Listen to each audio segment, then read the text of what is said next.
Heavyweight champion, the man who, if he hits you, you tend to crumble. Francis Ngannou. Yesterday, they arrived. We saw them grandly arriving. Red carpets, plenty of flashes. Today, we'll see a very, very special public workout. We're going to get a little glimpse as to what's going to happen on Saturday night. They're going to put on a bit of a show. I'm hoping so anyway. But first, let's have a little reminder as to why we are where we are.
I'll tell you what, every time I watch that promo, it just seems to get better and better. Do you know what? Guys, play it again. I want to watch it again.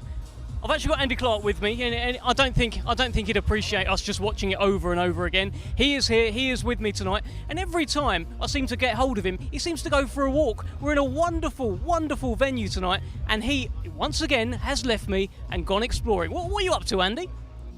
So I'm going to take you where our fighters will be taking into these open workouts in just a few minutes' time. And actually, it's the same walk that the undercard fighters will be taking on the night, because this place, this is where the undercard bouts will be. The main event of Tyson Fury and Francis Ngannou, that's in a slightly different arena, a slightly bigger arena just next door. So this is a great opportunity for the boxers to have a dress rehearsal tonight, go through that ring walk that they'll go through on Saturday. It's not the longest of walks, but when you take a look around, it's long enough to be able to soak up your surroundings and get a vibe of what this whole event is about. Gather your final thoughts before you walk up those steps. And in terms of the conditions, it is absolutely ideal. It's about 20 degrees of an evening in Riyadh this time of year. So warm enough that you're lovely and loose, not so warm that it'll have any impacts on your performance. And there's also just a lovely little breeze just fluttering around ringside, and the fighters will be very glad of that, I'm sure, when they're sat on their stools in between rounds. I'll tell you what, Andy. We know we've got a big, big show. We know we've got something special when we see an Andy Clark slow walk to camera. You love that, didn't you? I did enjoy that. I did enjoy that. It just gives you a sense of what they see basically when you walk down that ramp. I mean, that kind of bird's eye view. It's great, and this place, you know, it's pretty remarkable. I don't really have any frame of reference for this. I don't really have anything to compare this to in terms of an open workout, because I've never done an open workout in an arena before. I've never worked on a show where there's been an arena for the undercard and then the main event is in an even bigger arena next door. It's you know, we talk about levels in boxing, don't we? And this week so far, it's already shown us that it's on another level. It's on another level. And let me put this out there. I think a lot of fighters won't even get to fight in a place like this. This is just a workout. This is just the workout. A real indication as to what's coming up. Yeah, absolutely, absolutely. I think they'll really, really enjoy it. As I said, that dress rehearsal aspect, that's really a thing, because you always see fighters, don't you, on the day of the fight, they'll go and make that walk. They want to know where they're going, but they'll do it in the afternoon generally, and it's not quite the same. Yeah. If you did it in the afternoon here, it would be nothing like the same, because it'd be blisteringly hot. So doing this at the time they're doing it at, which will be almost exactly when they're boxing, you know, it's great for everybody here, but it's also really good for them. And the welfare of the fighters, the conditions for the fighters, is such an important thing. Yeah, no, absolutely. Listen, today is all about the public workout. You've seen many in your time covering boxing. The fighters get in the ring. Some of them put on a little bit of a show. Some of them try and hold a little bit back. Don't want to give too much away. What are you expecting today, Andy?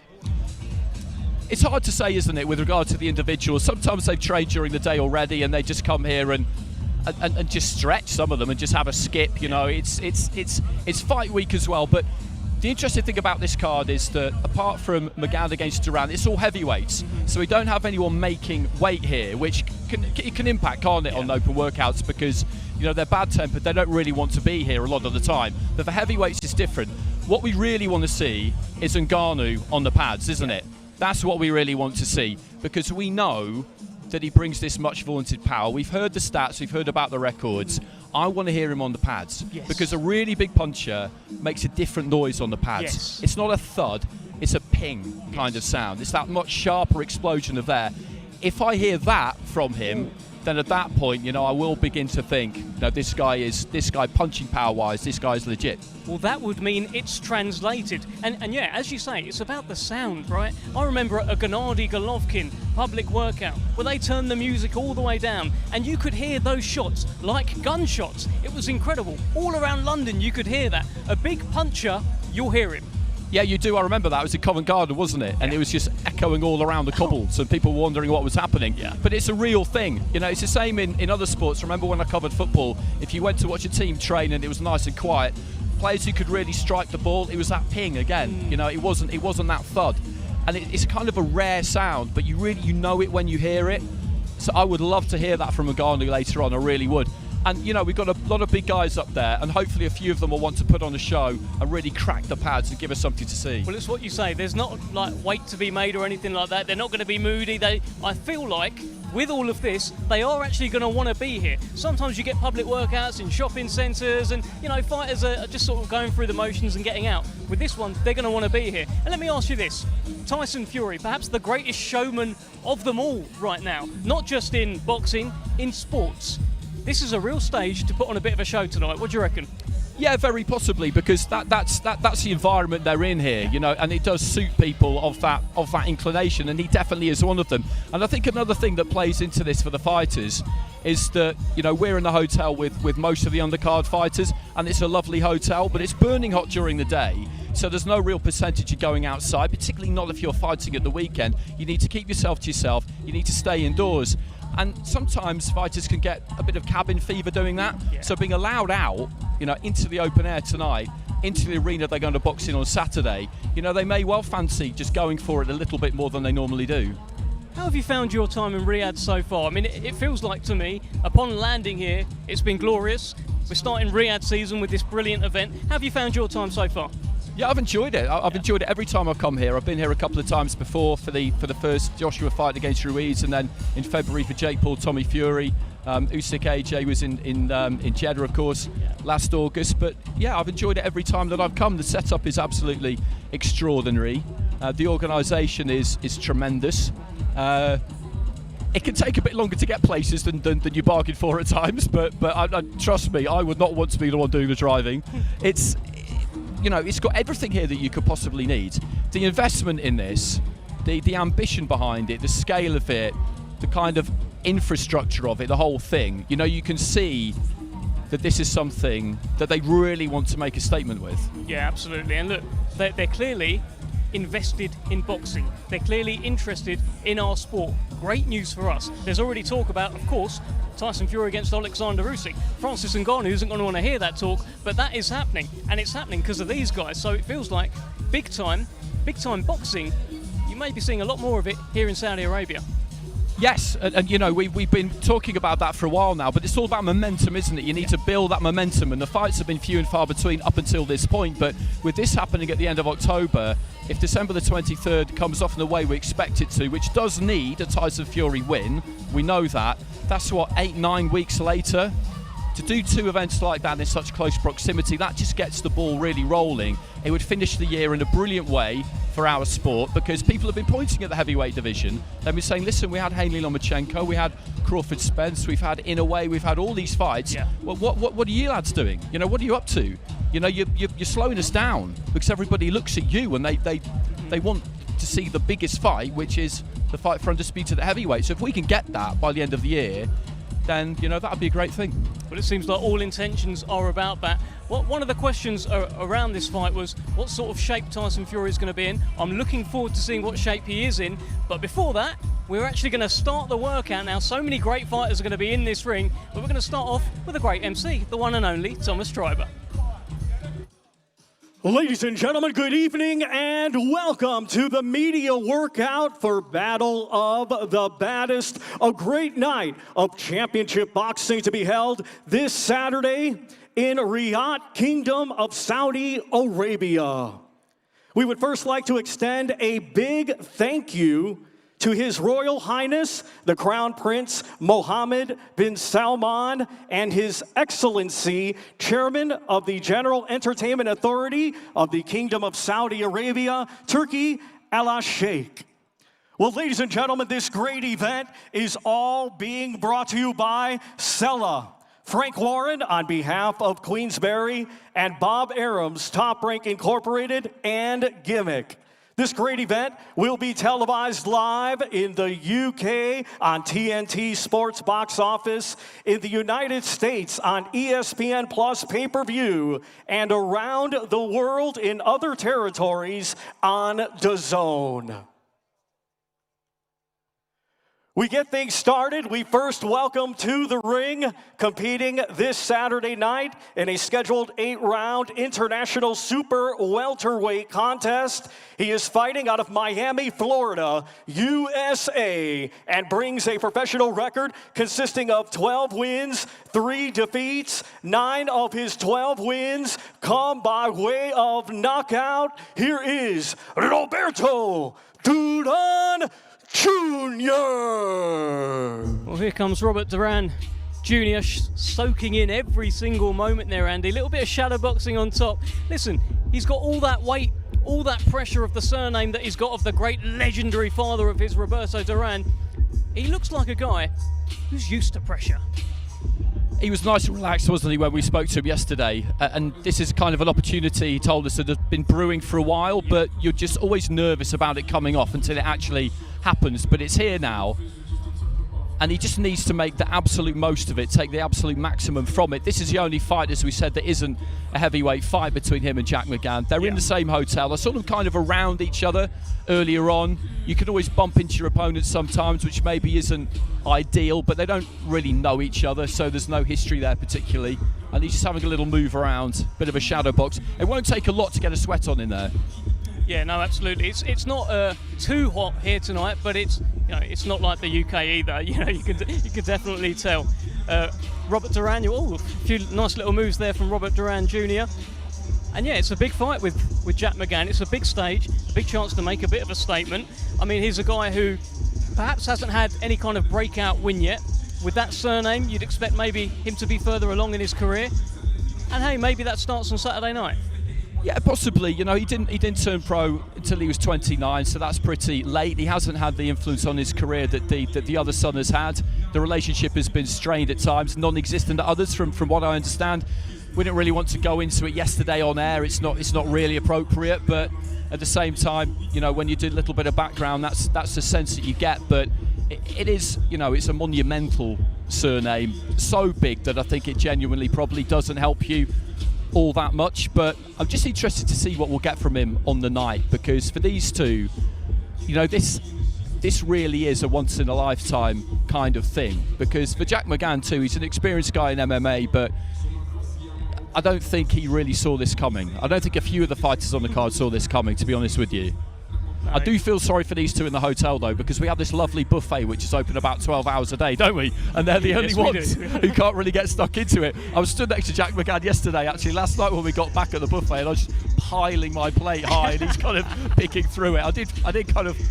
I toyed with the idea of mentioning it to him, but I thought, let's not go there. I would leave that one. No, you're absolutely right. I've seen the heavyweights at that same buffet, and they are not holding back. I've seen Arslanbek Makhmudov. I've seen several plates. These guys can eat, but these guys that you're looking at, unfortunately, cannot. Roberto Duran in the ring at the moment takes on Jack McGann on Saturday night as part of this huge event here in Riyadh to kick off Riyadh season, the Battle of the Baddest. And let's just talk a little bit about Jack McGann. That's the man that Roberto Duran will be facing on Saturday night. Now, Jack McGann, it feels like it's kind of the experiment before the main event because he has that background. He's an MMA striker. He was known for striking in the MMA. Does that translate to boxing? He thinks it does. Yeah, and it was interesting to talk to him about that yesterday because we were asking everybody, weren't we, what do they think of the top of the bill? And he just very matter-of-factly said, listen, there are plenty of people in MMA who can strike. I'm one of them, and we'll see. Quite often, fighters who come from MMA or kickboxing, they can punch. They stand up quite straight a lot of the time, which can be a little bit of a drawback, but they can punch.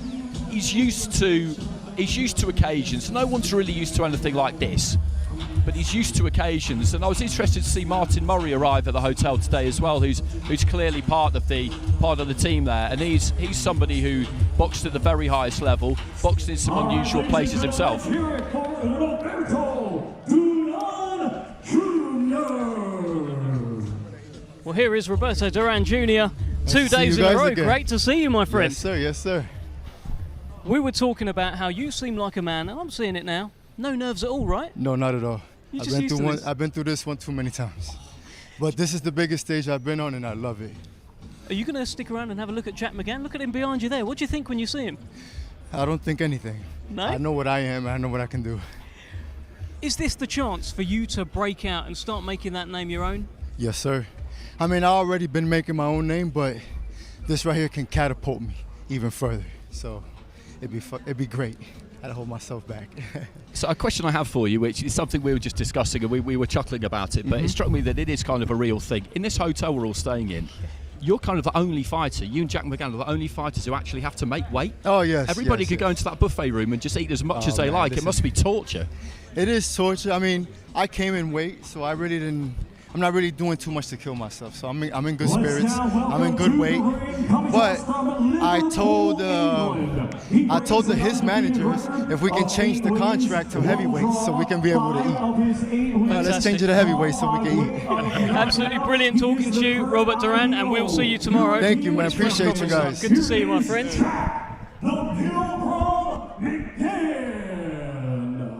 What a lovely chap Robert Duran Jr. is, huh? Yeah, absolutely. Nice and relaxed, isn't he? He's genuinely just buzzing, isn't he? Yeah. You can see it. There's no fear there. There's no apprehension. We talked about this yesterday. During fight week sometimes, when you've got fighters who aren't used to stuff like this, you can see them shrink from it. Yeah. And it's easy to identify the difference between kind of good nerves and prohibitive nerves. And he doesn't have any nerves. It's obvious. What about the Pilgrim here? Jack McGann, fight number 10 for the man they call the Pilgrim. I think around here somewhere you'll see his trainer Martin Murray as well. What a fighter he was. Yeah, tremendous. Very unlucky not to win a world title. I think he had 5 cracks at it in the end, but when you run into the likes of Sergio Martinez in Argentina, unlucky that night, Gennady Golovkin, he went in deep. And I've got all the respect in the world for that. Yeah, it's nice when you see a fighter transition from, they don't leave the sport completely, so it's quite good. We've got Martin Murray as part of all of this. Some fighters leave the sport, they got nothing to do, so he's now a trainer. Yeah, it's great to see them just invest that knowledge back into the sport because they've got so much to give. Martin Murray's autobiography, by the way, is an enormously entertaining read. Okay. It really is. He has quite lived a life. Well, I'm sure he's imparting some of that wisdom to Jack McGann, who we're looking at in the ring, his young charge. In action, chance, opportunity of a lifetime on Saturday night. And he believes he is the man, well, one of the men, I guess, to kind of dispel this myth that MMA strikers can't punch in boxing. He thinks he can. In the MMA world, Andy, he knocked out 10 people in a row in the first round via punches. Yeah, and those statistics, those records, they speak for themselves. It's when you're heavily involved in one sport, you could get your blinkers on sometimes and find it difficult to really look outside the parameters of your own sport and be sceptical of the merits of others. I've been guilty of that in the past when it comes to boxing and MMA. I definitely have been. But you look at the different kind of training methods that all sports now borrow from each other. There's a lot more swapping around going on, isn't there, basically? And I don't think that any professional boxer dismisses the ability of an MMA fighter to punch, because you can't dismiss anyone's ability to punch, because the simple fact of the matter is if somebody's capable of throwing a reasonable shot and they've got a certain level of athleticism, if they hit you with one you don't see, they will turn your lights out. That's just a fact. You ask anyone that, trainer, fighter, anyone, they will all tell you the same thing, that anyone can go if you get hit right and you're not braced for it. Well, listen, that is something that Tyson Fury has been basically saying all week. He's been saying, I could go down the pub, have a fight with someone, they could land it, so why can't a killer like Francis Ngannou? But let's bring in the Pilgrim himself, Mr. Jack McGann. Great to see you again, Jack. How are you? Yes, I'm very good. Good. Tell me why you chose boxing. Because you were in MMA, you were doing very well. We were talking about it. 10 first-round knockouts in a row. You can clearly punch a bit over there. Why are you over here? Opportunity, risk, something new, a fresher breath there. The plan originally was to switch over and jump between the two, but COVID sort of got in the way of that. So, plus at the time, the Mayweather McGregor crossover was big. It just happened. So the time to jump made sense back then. Makes a lot of sense, Andy. Yeah, it does. It makes a lot of sense. How did the relationship with Martin start, Martin Murray? So Martin Murray, I used to, in preparation for my MMA fights, I'd always spar professional boxers, just in boxing. That's how I knew I could jump over. And Martin was one of them people and it was always a scary day when I knew I was sparring Martin. But I always done okay, so I had a great relationship with him. He's one of the nicest people you'll meet, and funnily enough, when I was going to get signed with Frank right at the start of my career, Rob would come watch me spar, and Martin stepped in, and that was the spar that he watched. So we sort of started my career off, and now it's the way the world works. He's full hands on deck with it now as well. Well, listen, your career is now in a place where you are taking on Roberto Duran's son on Saturday night on a grand stage. Yeah. How's this fight going to go, Jack? I think that no matter what way it goes, I'll be too much for Duran, and this is the best I've trained, the best I can be. But I'm also fully aware of the fact the pressure on everybody on this card because of the size of it. You're going to get the best form of every single fight on the night Saturday, myself included. So all the fights are going to be top fights, but I don't see a way that I don't come out on top. Brilliant. Wonderful speaking to you, Jack McGann. We can't wait for this fight. Can't wait, Andy. Come on, big one. We'll see you tomorrow. See you tomorrow. All right. Thank you. That is the Pilgrim, Jack McGann. And we are looking at a man who has journeyed through the heavyweight division. This is a guy, Carlos Takam, here in yet another tough fight. He only does tough fights, doesn't he, Andy? Yeah, because he wants to stay relevant. He wants to stay at the top of the sport. I remember seeing him get knocked out by Derek Chisora at the O2 back in 2018. That was probably maybe 2019, and that was a real setback for him because it wasn't supposed to happen, quite simply. That gave Chisora a new lease of life, but it really set Carlos back, and he had to go away and rebuild. And he did that. He moved over to Las Vegas, to Nevada, Henderson, in fact.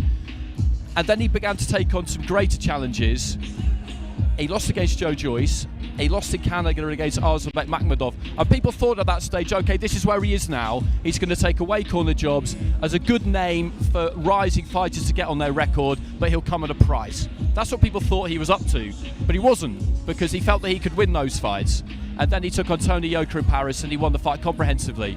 And that's got him back up into the reckoning. That's the one, isn't it? That Tony Yoka fight, really, that was a case of Tony Yoka had just taken the first loss of his career against Martin Bakole. He needed to rebuild. He needed to come back. He had a bit of a fan base and an Olympic gold medalist. He decided, I'll take on Carlos Takam.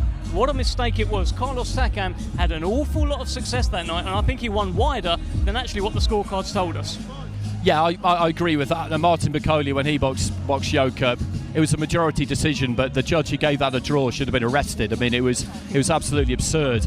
But they both beat him comprehensively, and that's why this is an interesting match, because, what have you done for me lately? They've both kind of done the same thing. Billy Nelson, Martin Bacole's trainer, almost straying in front of the camera. They're keen to get a look at Carlos Takam.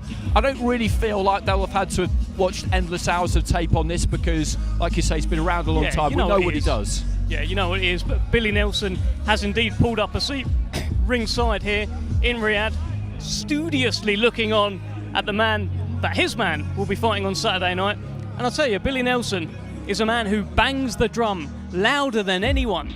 Probably louder than his own family for Martin Bakole. Absolutely incredible job he does for him. On Twitter, he replies to every comment. He's there, no, Martin will beat him, Martin will beat him. And now he's having a look at Carlos Takam.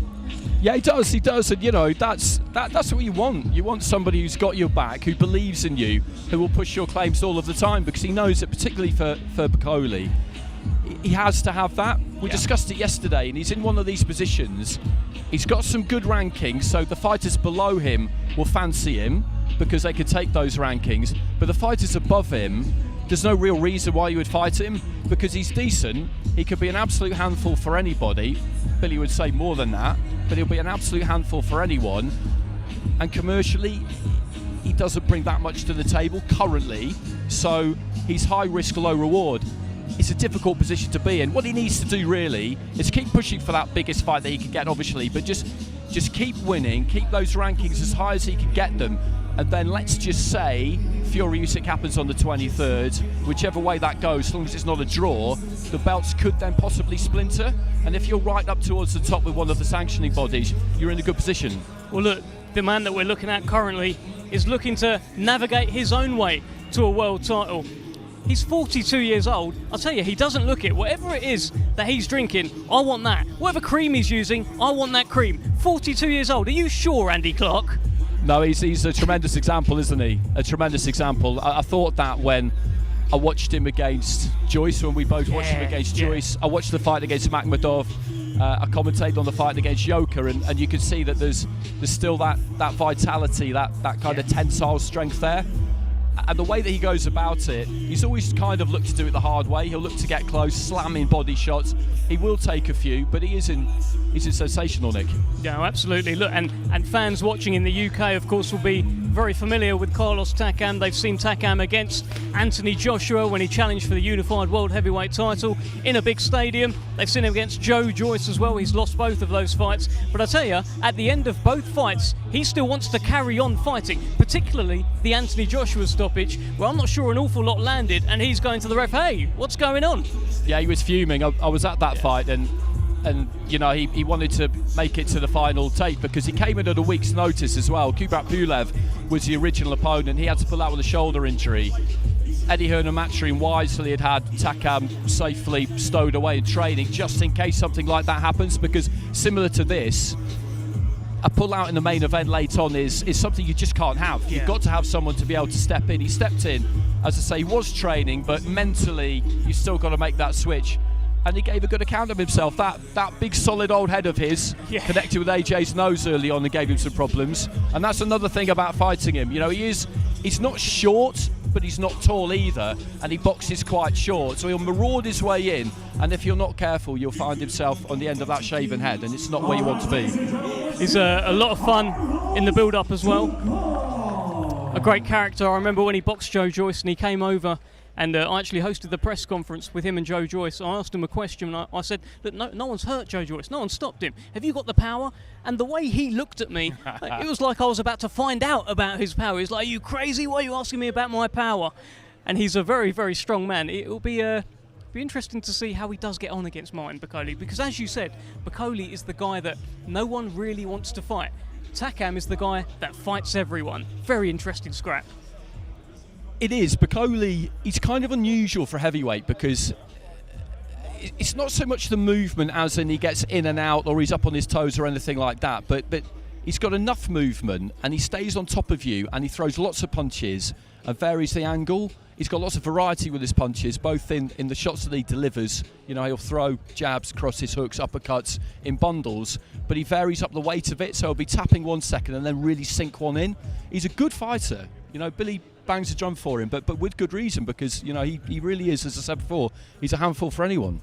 Well, here is the man himself, Carlos Takam. What's up again, man? What's up? Nice How are meet you, sir? I'm good, bro. I'm good. Thank you. We were just talking about this fight, right? This Martin Bakole fight. Bakole is the guy that no one wants to fight. Really? Takam, well, Takam's the guy that fights everyone, right? Bakole is the one no one wants to fight? Apparently. Who said that? No. Well, he's the kind of fighter where if you're above him in the rankings, what he's found is that no one really wants to fight him because he's kind of high risk, low reward. You know what is the story? I asked that fight. That fight is happening because of me, you know. Because like I was speaking with the Francis about to fight in the undercard. He told me like, when you see you to fight, Carlos, and then we both say Martin Bakole. Well, look, we're going to bring Martin Bakole onto the screen here very shortly. There is the man that you are fighting on Saturday. What do you think? How does he look to you? He look good. Yes, he look good. He's a powerful guy, good boxing, strong. Yeah, I like him. How are you going to beat him? How am I going to beat him? I have more experience. I have more experience than him. I think I'm going to use my experience to beat him. Big fight. I mean, what do you feel that he does well? What do you feel that Martin does well as a fighter? I think yes, the guy. I watch him fight. I watch 2 of the fight. He have a good left hook. You know, that's why he do well. Because when I see the fight he do with Yoka and the fight he make with how they call the American fighter. Shit, I forget the name. Which one? The guy he fight the American fight, the American heavyweight. We're all stumped. We're absolutely stumped. Carlos Takam is really testing the knowledge of Andy Clark and myself here. I can't hear what he's saying either, Andy, but we're all looking at Martin Bakole. Carlos, we're actually going to keep you here for just a moment, and you can watch Martin Bakole, and you can tell us what you're thinking. Give us the Carlos Takam commentary. What's going on here? Okay, let's do it. Let's do it. Yeah. Well, he's coming with his gloves on for a start, which, you know, you're the first fighter to have got your gloves on to do some punching. Uh-huh. You two, the first two. Did you see that? Jumped over the top rope. Can you do that, Carlos? It's easy. It's easy. Yeah, I can do that. I can do that easy.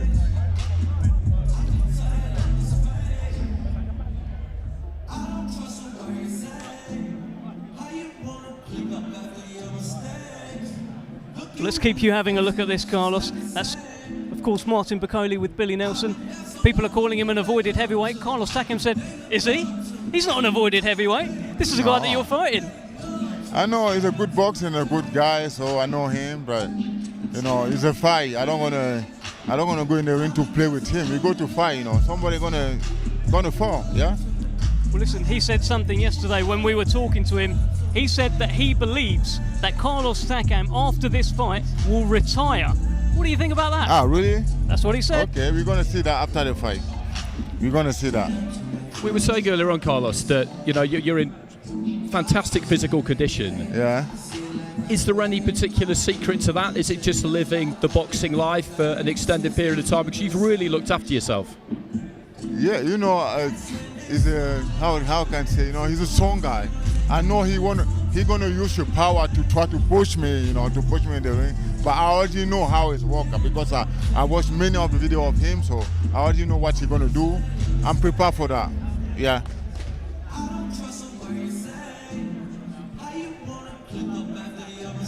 Nice little dance there, Carlos. What do you reckon?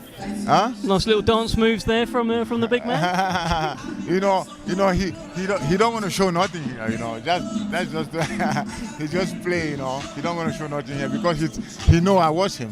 He see me. He know I watch him, so he don't want to show no shit. Oh, there you go. Yeah.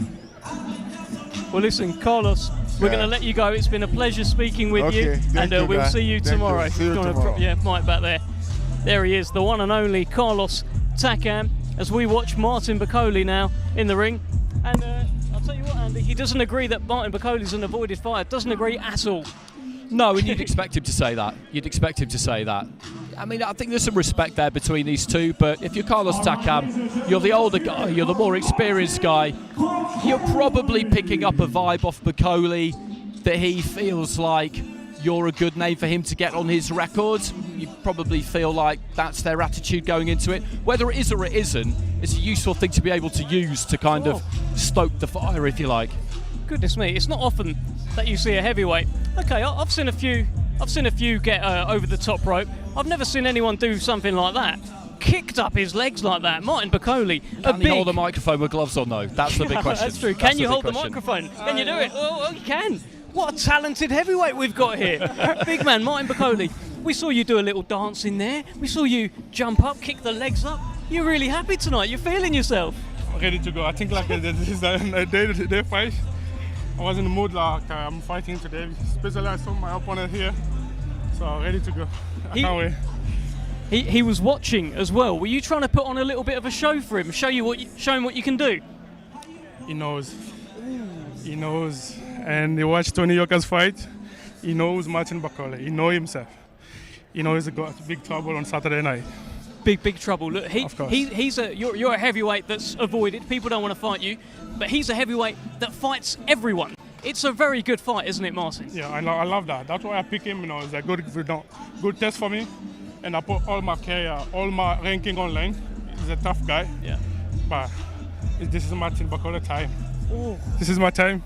So I won't play and I won't give up and I won't let him do what he think he can do. I'll try to stop what he think he can because he's 42. I have much respect. He's got, he done well in the boxing, but his age and his time is gone. This is Martin Bakole time now. Martin Bakole time, Andy. Yeah. So is that how this fight happened then? Did you picked him? Oh, Takam? Yeah. No, I watched him. He done nothing. He was just doing shadow boxing. But I know already he's a tough guy. He always come forward. But he will make big mistake if he keep coming forward because I'll stop if he does that.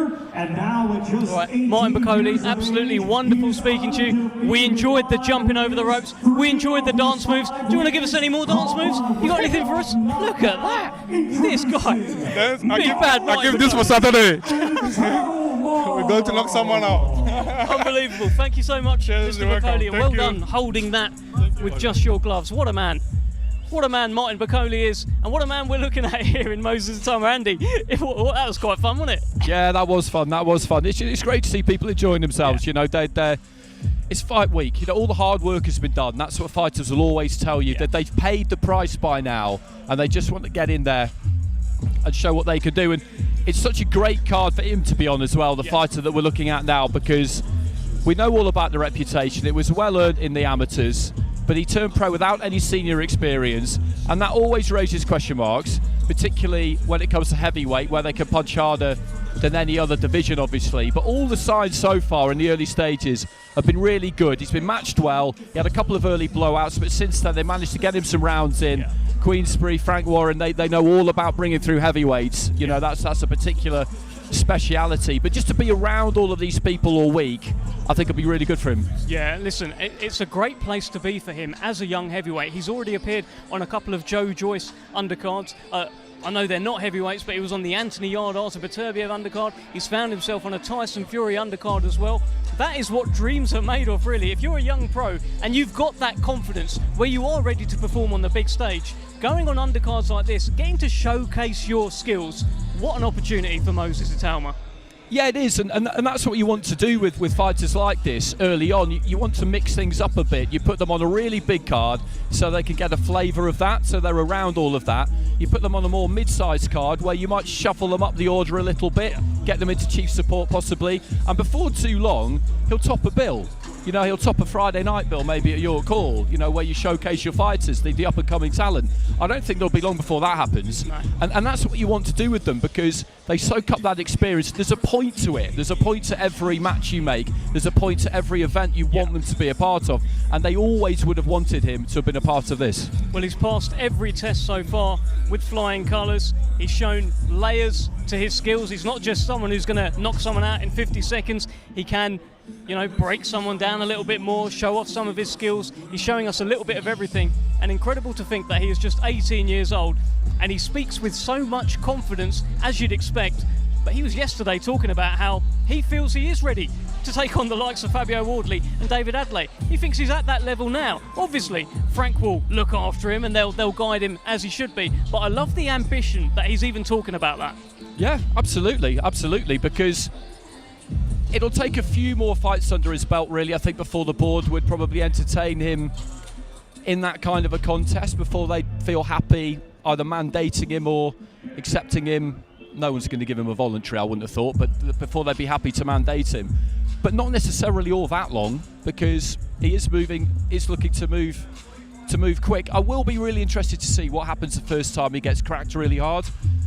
It's always an interesting moment, but particularly given his lack of senior amateur experience. But having said that, he's been boxing very, very good professionals in sparring since the age of 15. Literally, Joe Joyce, Andy. Yeah. At 15 years old, he was He sparring turned Joe up to the Joyce. gym in a school uniform. You know, it's madness, isn't it, when you think about it?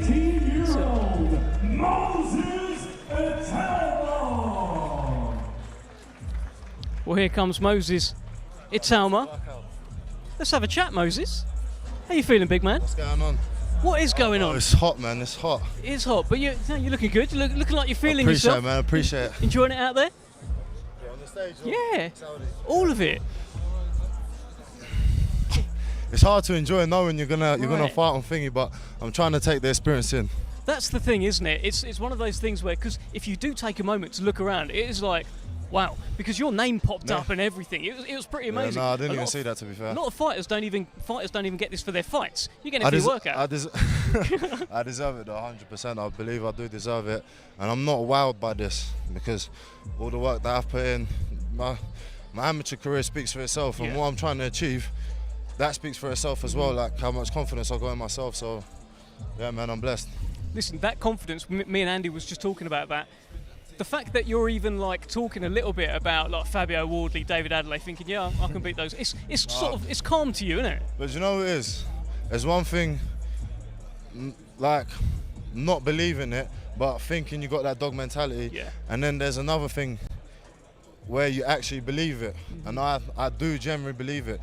Listen, I was watching the Usyk the bar fight, I was sitting there thinking I can beat both of these. And the same thing with the Joe Joyce Zhang. I'm sitting in the crowd thinking, not far, man. I'm not far. I actually remember sitting with you for Joe Joyce against Joseph Parker, and I'm not sure at that point you'd actually turned pro. You were about to, right? No, it was literally just before I flew out to the World Championships. So, yeah, exactly. I was still that. an amateur. And you was like, you was moving. You were saying he should be doing this, he should be doing that. You've always had that eye, right? Yeah, no. Do you know what it is? It's the boxer's mentality. You always think, oh, how would I do against him? How would I do against him? But listen, I know sparring is different to fighting, but I've held my. I'm not even saying I've done better. Yeah. With these guys, I'm supposed to be here. The opponent that you've got on Saturday, look, not a lot of people will have heard of him, but if you do your research in the amateurs, he's boxed everyone. You know, he's boxed Tyson Fury a couple of times. I didn't know that, but listen, it's another bod to me. I'll just get in the ring, I'll fight, and then whether I get credit or not, I'm not too bothered. Like, I'm just here to do a job. I'm a man on a mission. Oh, I love it. Moses Itauma, brilliant speaking with Thank you. you very We're going to much, go you too. backstage to Andy, who is with Fabio Wardley. So Fabio, come for a little bit of a wander around backstage before you make your entrance. Yeah, just having a little look around, soaking the atmosphere, soaking everything that's going on. It's interesting. It's interesting. It's something special. Really is. I mean, you can say that again. This is. I mean, we saw the setting yesterday, and this is pretty incredible, isn't it? Yeah, it is. It's not like something I've seen before. I tell you that. It's a privilege to be a part of. Really, it's when you get in, you settle in, you have a look around, and you go, yeah, this is something big. Kind of unusual and useful too to get to do a dress rehearsal, because this is where you'll box on Saturday night, and it'll be around about this time of night too. Yeah, you get to kind of feel out the ring, feel out the weather and stuff, kind of move around, see how you'd feel on the night. And yeah, it's a bit new. It's not something you've been able to do before in the past and things. So yeah, you've got to take every opportunity you can. You're going to take it easy, or you're going to let a few go in there? I don't know. I always say, yeah, I'll take it easy. And then once I get the gloves on, the pads start flowing, I start losing. My hands start going. They kind of have a mind of their own sometimes. So maybe I might throw a few big ones in there somewhere. Okay, excellent. We'll leave you to it. We'll catch you later on. Okay, let's just have a little bit of a move around. Let's see who we can find. If there are any willing victims I can pounce on to give us their thoughts on the stream. Carol Itauma just doing some interviews away to our right-hand side, and I'll just go for a little stroll around the back here. It could be that we're out of luck here. You never know. Francis Warren. Let's catch a word with Francis on the stream. We've just seen Carol, obviously, in the ring going through his paces, and Moses. I beg your pardon, Moses, indeed. And we were just saying on the stream, me and Dev, that I'd imagine you had his name down for this as soon as this event was made, because this is to have him around all of these heavyweights. Yeah. Is I mean, it's gold, isn't it? Yeah, absolutely. I mean, so we took him out to Poland for Duran Jr, and he definitely got a taste of it there. But he wasn't fighting, and I think you know, he was always going to be earmarked to be on this show, and hopefully any future ones. In terms of his progression, he had those 2 early finishes. Since then, you've managed to get some rounds in for him, which isn't the easiest thing to manage to achieve, but that's just as important at this stage, isn't it? I think I'm quite proud of the matchmaking so far. I think Steve and I have done a really terrific job. You know, if I do say so myself, you know, like I said, you know, like you just said, you know, he got the first 2 fights out of the way. You know, he coped with the pressure very well, and I just thought, you know, we don't need 6 first-round stoppages, and to get 12 rounds in the bank, you know, plus the stoppages at this stage, I think it's very important. Terrific finish last time out to set himself up nicely for this, and I'm hoping for another spectacular knockout, to be honest, on Saturday, you know, on such a big occasion. Aren't we all? Thanks for your time. Cheers, mate. We'll speak to you again later in the week, I'm sure. Okay, let's get our next fighter in the ring. Back over to Thomas Tribo. Our next fighter to the ring, competing this Saturday night in a 10-round contest, and it will be for the NABF and vacant WBA Intercontinental Heavyweight Championships. We first welcome to the ring, he is a defending champion, a native of Russia, now fighting out of Montreal, Quebec, Canada. He is undefeated with 17 wins. 16 of his 17 wins come by way of knockout. Here is the reigning and defending NABF heavyweight champion, Arslanbek, the Lion Makhmudov. Here comes the man that they call the Lion. And I have to say, even now, I know I mentioned it yesterday, Andy, this is one of the most terrifying men I've ever seen in my whole life. They say he's like 6'5" on BoxRec. To me, he looks about 7'5". He's an absolute monster. He is a fearsome looking chap, I have to say that. But when we spoke to him yesterday, you know, he was nice and calm, nice and measured, quite softly spoken actually. The only time we really saw his hackles rise was when he talked about Tyson Fury, didn't he? Yes. He said that Fury said at some point that he doesn't know who he is, why would I want to fight him? And he found that disrespectfully. He didn't like it. He's got a strong team around him, hasn't he? You've got Mark Ramsey, the trainer there, working with Eye of the Tiger. Russ Amber's here with him and Simon Kean as well. And often you look at the people around a fighter, when that caliber of operator believes in a fighter, then it says a lot. Absolutely, and look, that's another big, giant heavyweight that has, of course, gone over the top rope, just like Martin Bakole did. But I've got to give Bakole this. I think Bakole did it a little bit better. There was a little bit of athleticism with the way Bakole did it. This guy didn't quite look the same. Still got, I couldn't do it. No, but I love stuff like that. You know, that's the fascination of these big men. Yes. And when you're close to the ring like we are now, and when you're close to the ring on fight night and you see the sheer size of them, the sheer scale of 2 heavyweights facing off, it's like nothing else you will ever see in any sport, because they seem impossibly big, don't they? They operate in the same ring as everybody else, but they just seem absurdly big. And then when they start throwing their hands, if one of them gets hurt and one of them goes down, we saw it with Zhilei Zhang and Joe Joyce, just the best possible example. 220 stoners. You watch one of them get hit clean and go down, and it is like watching like an old Vegas casino getting detonated. It kind of everything hangs in the air for a second, but you know what's coming. And it just reminds you, if you ever need reminding, of just what a business this is, because the weight that they can punch with and the damage they can do is breathtaking. No, absolutely, and you can see, of course, trainer Mark Ramsey close by as well. To me, he gives me a few nightmares, because it takes me back to Artur Beterbiev coming over to the UK against Anthony Yard, and the week that I had with Beterbiev of one-word answers and cold press conferences. I think with Makhmudov, there's a little bit of that coldness as well. A little bit, but like I say yesterday, he kind of took me by surprise a little bit. I think, Andy, do you know what, Andy? I reckon you can go and grab a quick chat with Mark Ramsey. Go on, we're going to send Andy out there. As Mark Ramsey watches on his charge, Arslanbek Makhmudov.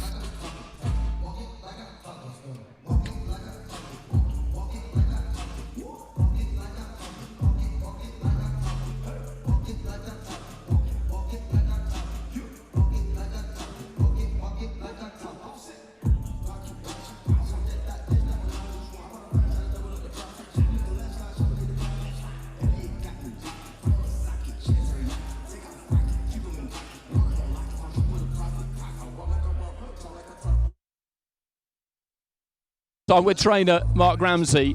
So tell us about Arslanbek Makhmudov, Mark. What kind of a fighter is he? Of course, you can see he's a big boy, very strong, physically very strong. He's a good fighter. He have a very good amateur background also.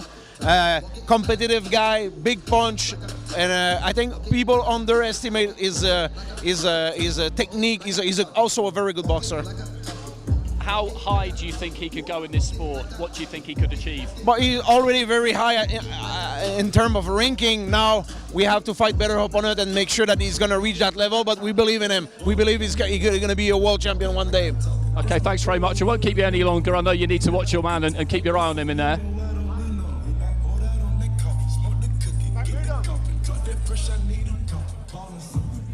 You're looking at currently on your screen the 7'5" Arslanbek Makhmudov, unbeaten in 17 fights, 16 wins by knockout. They call him the Lion, and he takes on Junior Anthony Wright as part of this huge card on Saturday night.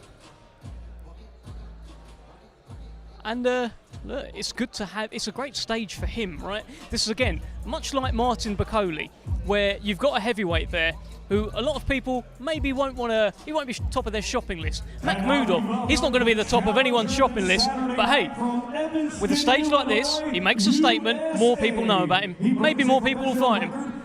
Yeah, exactly. He's in a similar kind of position. He's a little bit further back in his career, I would say. You know, he had a good year last year, beat Takam, had a couple of other fights in there that were worthwhile for him. But then he's now co-promoted by Top Rank and Eye of the Tiger. Eye of the Tiger are a really good outfit, but getting Top Rank, putting their shoulder to the wheel as well, that makes a massive difference. So he boxed in America last time against an undefeated opponent on that undercard of Jared Anderson against Charles Martin. So that's a good show to be on in Toledo, Ohio. And he got the win. And they will be able, as I say, just to lend their weight and push things a little bit harder, invest a little bit more, and maybe come up with the money to get people into the ring with him who otherwise might not be quite so keen. Yeah, absolutely that. Well, you're looking at Junior Anthony Wright, who has the daunting task of taking on Arslanbek Makhmudov on Saturday night at the Kingdom Arena here in Riyadh. It's going to be an incredible night. We are in the undercard venue right now, where this man will be fighting on Saturday night. A glorious evening here in Riyadh. And Junior Anthony Wright just shaping up a little bit. I wonder if he'll do any pads. Wonder if he'll show us anything. I enjoyed talking to him yesterday, though. Yeah. He's been around the business a long time, and fighters like that are always kind of fascinating to chat to because he knows what he's here for. He's not a fool. He understands that he's been recruited here as someone who's going to make Makhmudov look good. That's the reality of the business we're in.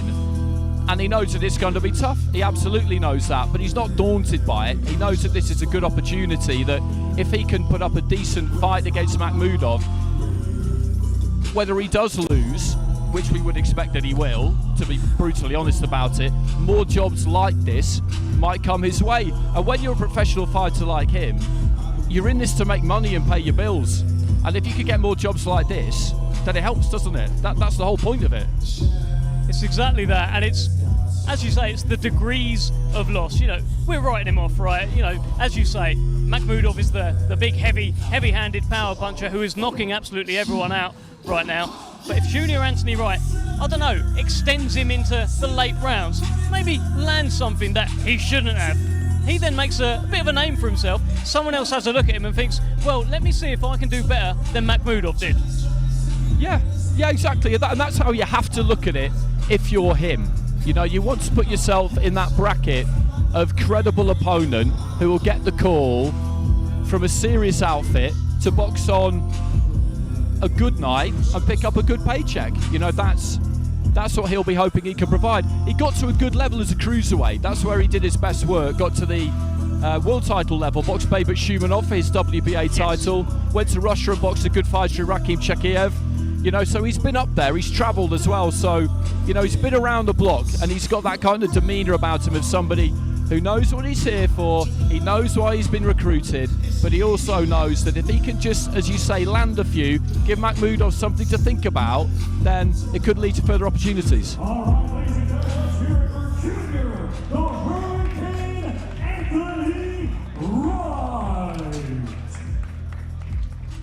Well, just a reminder why we are here today. It is the open public workout for the Battle of the Baddest. This Saturday night, we will find out who the baddest man on the planet is. Is it Tyson Fury? Is it Francis Ngannou? Hey, it might even be Junior Anthony Wright, as you've just seen popped up into shot.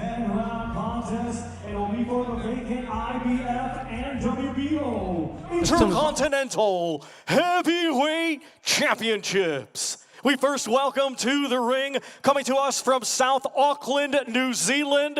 His professional record, 32 wins, 3 defeats. 22 of his 32 wins come by way of knockout. Here is the former WBO World Champion, Joseph Parker. Well, here comes Joseph Parker. We're actually joined in commentary by Junior Anthony Wright. Do you know what? You spoke so well yesterday, we had to hear from you again. How are you feeling out there? I feel great, man. This is a huge opportunity. Just being in Saudi Arabia alone is huge. I never would have imagined in my life that I would be here in this situation. On top of that, fighting on a Tyson Fury versus Ngannou fight card amongst a lot of other top heavyweights in the world. Well, including Joseph Parker here. I want you to have a look at him. Listen, you are in a heavyweight fight. This is pretty much an all heavyweight card. Joseph Parker's a former world heavyweight champion. He must be someone whose career you've looked at and thought, hey, that's a pretty good heavyweight, huh? He is. He's really solid. I mean, I watched him when he fought Anthony Joshua. I mean, he did a great job fighting Anthony Joshua. That was a great technical fight. That fight was very close. I mean, I was actually surprised at how good he was moving around in that particular match. Did you have a little look at your own opponent, Makhmudov, when he went through his paces? A little bit. I've seen him fight a few times. Real powerful guy, real tough, determined, straightforward guy. So to answer your question, I looked at him a little bit. Sometimes I do things instinctive, so I don't really get into too much because what you see is not what you're always going to get. That can change over time. What was fun about talking to you yesterday is that you're an experienced guy. You know, you reached a really good level at cruiserweight. You're up at heavyweight now, but you've been around the block a few times. You know how this business works, and you look at this card and you look at these matchups, and you know what the plan is for each of them, don't you? You know how they're trying to move people's careers. Yeah, I mean, I was actually offered a fights with a couple of these guys on this card, but they didn't know exactly when the date was going to be. And I was game, I was up for it, so I always stay in the gym. But to answer your question, out of all of them, I think obviously Parker is probably the sharpest. I'm actually a big fan of Parker. All right, Junior, brilliant speaking to you. We'll speak to you again later on in the week, and best of luck to you, my friend. Thank you very much, guys. Thank you. Well, that was Junior Anthony Wright, a well-spoken guy, and he spoke so well about the man that we are watching currently, Joseph Parker, former WBO World Heavyweight Champion. He has been to the top of the mountain. He held that title. He beat Andy Ruiz, of course, who later went on to dethrone Anthony Joshua. He is one of the best heavyweights in the world right now, and great to have him on this card. It is. It's always good to see him. It's always good to see Andy as well, Andy Lee. You know, he's still relatively early in his training journey, but it came as no surprise to anybody, you know, when he became a trainer, because you think of the people he worked with, Manny Stewart, Sugar Hill, Adam Booth. That transition was, I think, a fairly natural one for him, and he believes that the best is yet to come from Joseph Parker. And I listen to Andy. He's someone who always makes a lot of sense to me. And we were talking about this in the car on the way here. You look at what heavyweights need, what top-level performers need, and one thing they have to have is that willingness to do whatever it takes to try and win, to never, ever, ever quit. And we know he has that, yes, because we saw it against Joe Joyce, because that was a hellacious fight. Some of the punches he took in that fight were absolutely unreal. Andy would have been tempted to pull him out the stages, but he didn't, because he was still landing clean. And deep into the fight, you know, he just wanted to keep going and keep going and keep going. And at that level, and the higher you go, the more you need that. Really, either you have that or you don't have it. Yeah. And if you don't have it, there's not really anything a trainer can do about it. So Andy's got somebody who has that, which is just it's a great place to start. That fight that you're talking about there, that Joe Joyce fight, was ringside for it. One of the most thrilling heavyweight fights I've ever seen in my life. And I think what you're referring to there, Andy, is the dog. He's got that dog inside of him.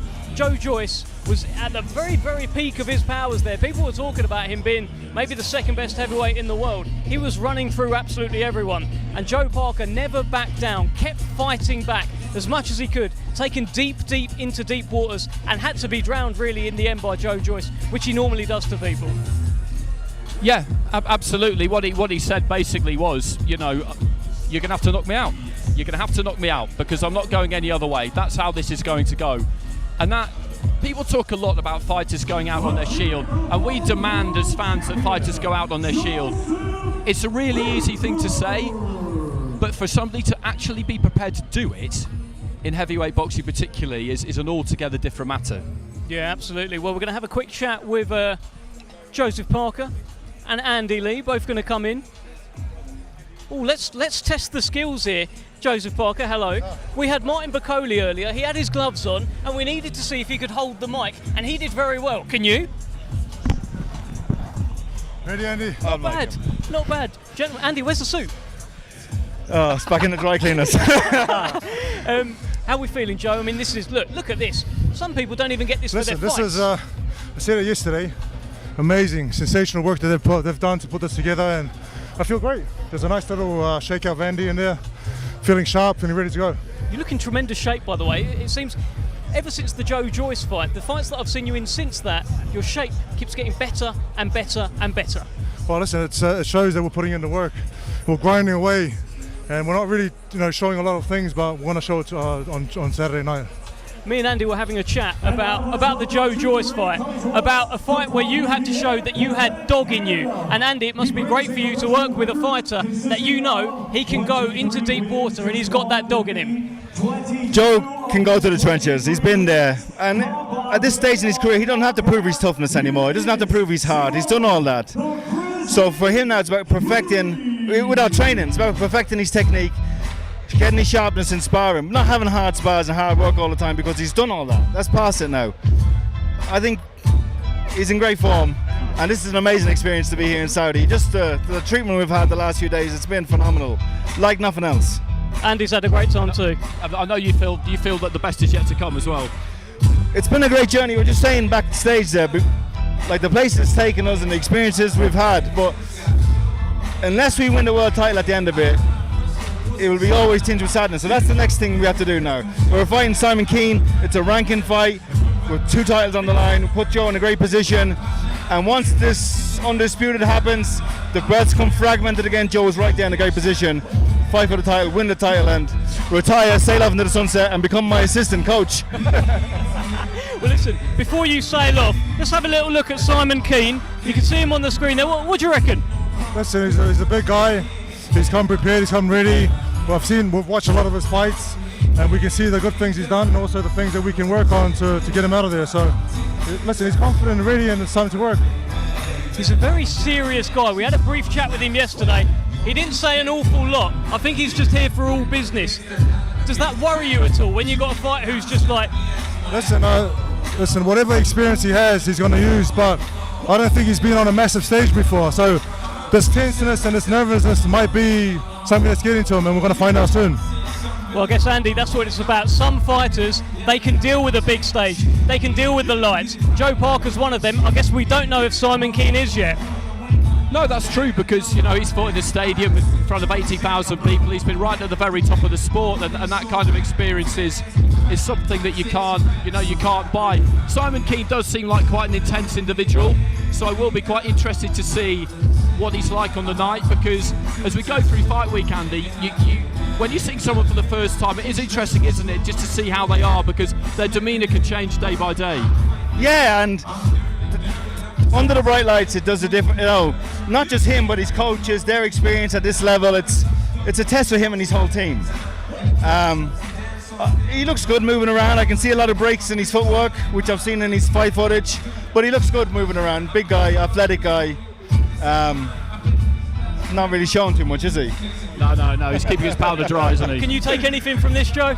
Can you take anything from what you're... Oh, really? It's going to be... You know what I thought there? Like, we were in a holding room last night before the grand arrivals. All the heavyweights here, all the undercard heavyweights, Bakole, Takam, Itauma, all of them, the big Russian. Everyone was in great form, everyone was having a crack. He walked in with a mean face on him. eyeballing everybody. Him and it showed they're inexperienced to me. It just shows But inexperience. not to say he's not ready, but that's what I thought. Nerves. Maybe nerves. We'll soon find out, though.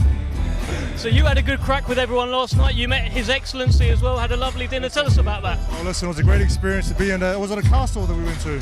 I think it's a farm, but it could have been it was as good as a castle. It was beautiful, and the food was delicious, and he just welcomed us all to stay and have fun and relax. And we had a great time. And we left and went and rested, and now we're here today.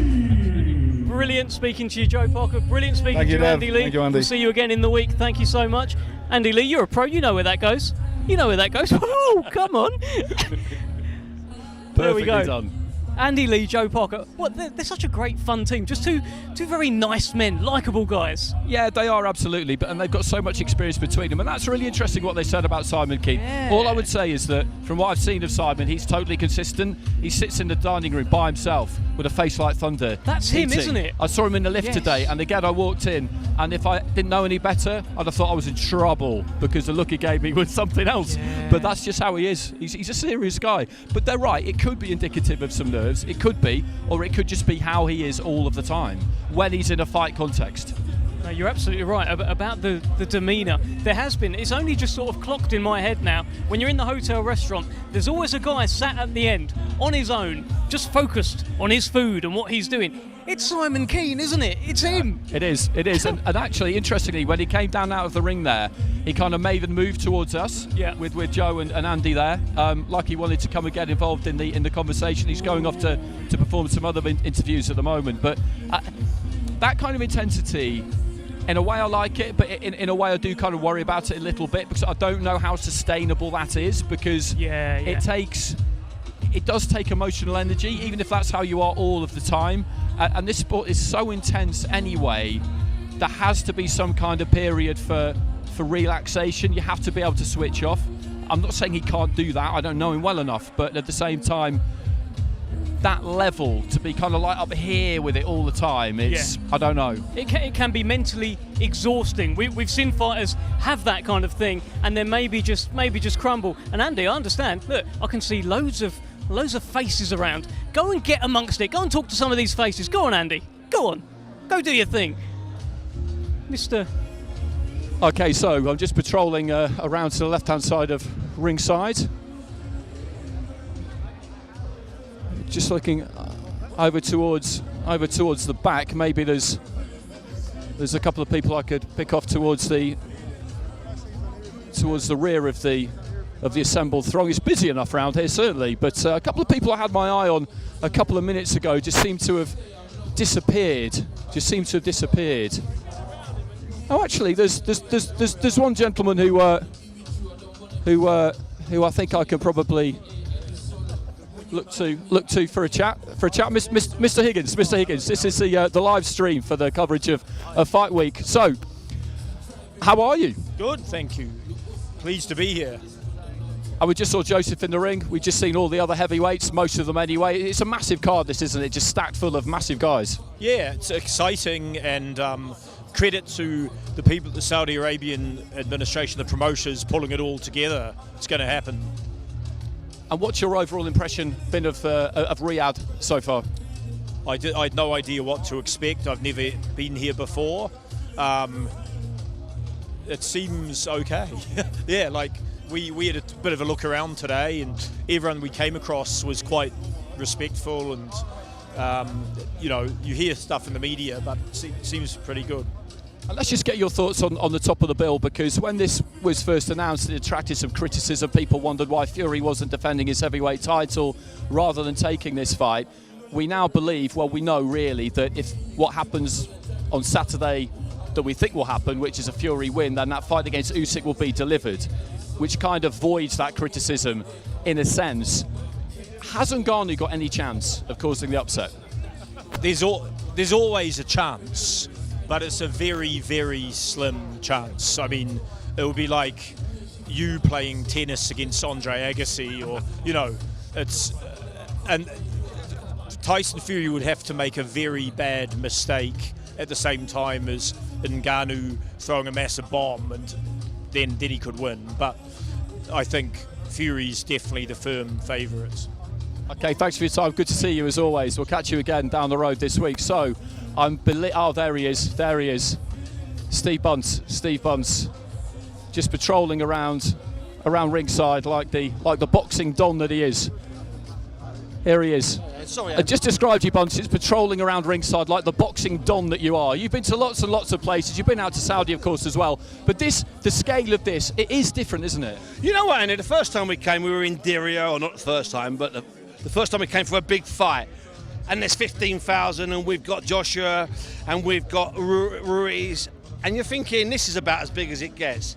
And they just seem to get bigger. They just can create venues from nowhere. They can build F1 tracks and transfer them 800 miles across country. They can erect 2,000 and 20,000 in there. And it's not me praising the Saudi government and the way they do their business, because I'm here to report, not to support as such. But you just have to look at the grand scale of it and what they can do. And that's before you start talking about the wages that the boxers are getting.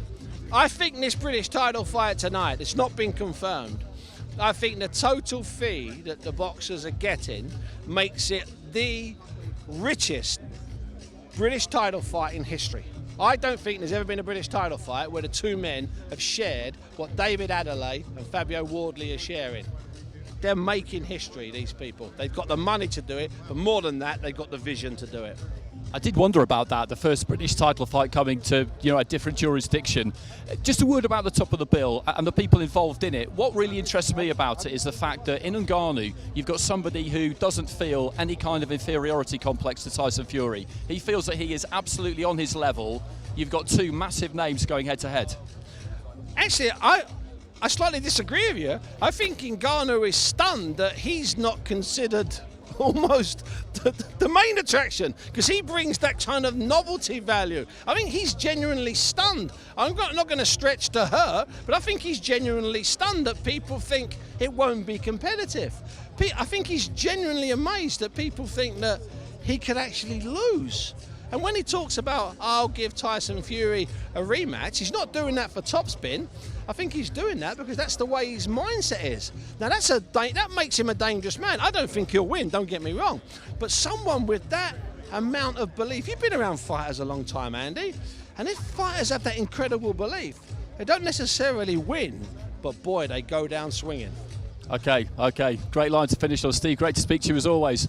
Okay, so time for another fighter. Let's go back to Thomas Schreiber. Our next fighter to the ring, competing this Saturday in a 12-round contest, and it'll be for the British, WBO European, WBA Continental, and the vacant Commonwealth Heavyweight Championships. First, we welcome, coming to us from London, England, he is undefeated with 12 wins. 11 of his 12 wins come by way of knockout. Here is the reigning and defending WBO European Heavyweight Champion, David Adeleye. Well, here comes Big D, David Adeleye.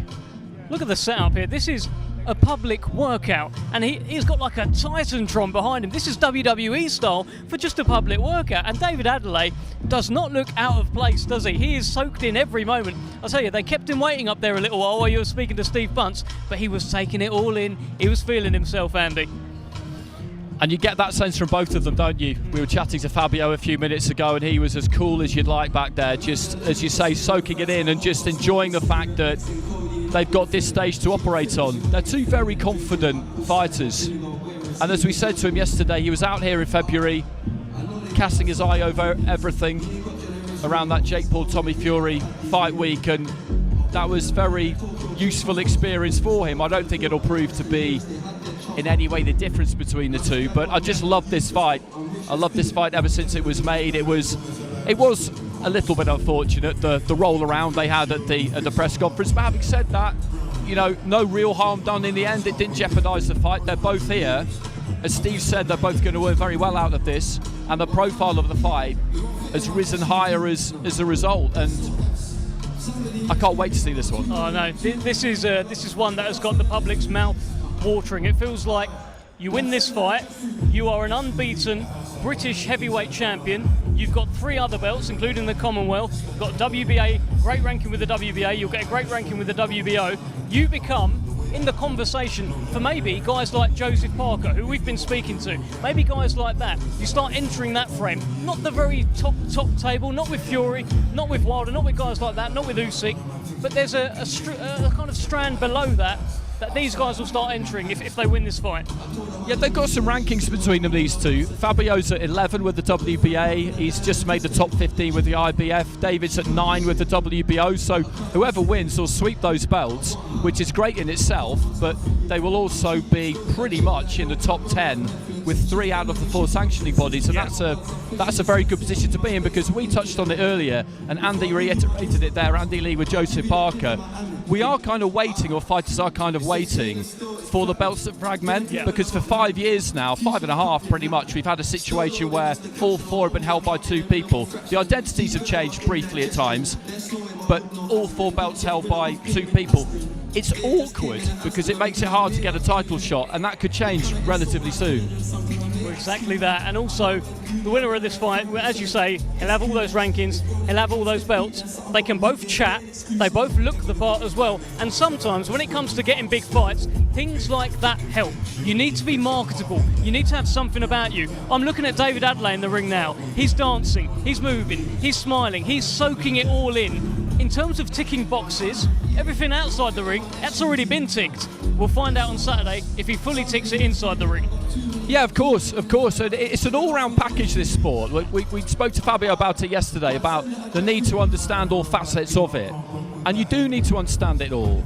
You do need to have that marketability, that ability to appeal across the board, to be attractive to sponsors, if you like, but also to be attractive to fans, to switch that vocabulary when needed, to speak different languages in a sense, and they can both do that.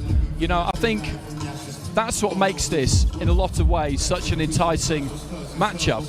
And Fabio, for example, you know, he wants to fight at Ipswich Town Football Club, Portman Road. You could get about 30,000 in there. He believes that at some point in the not too distant future, he can fill that.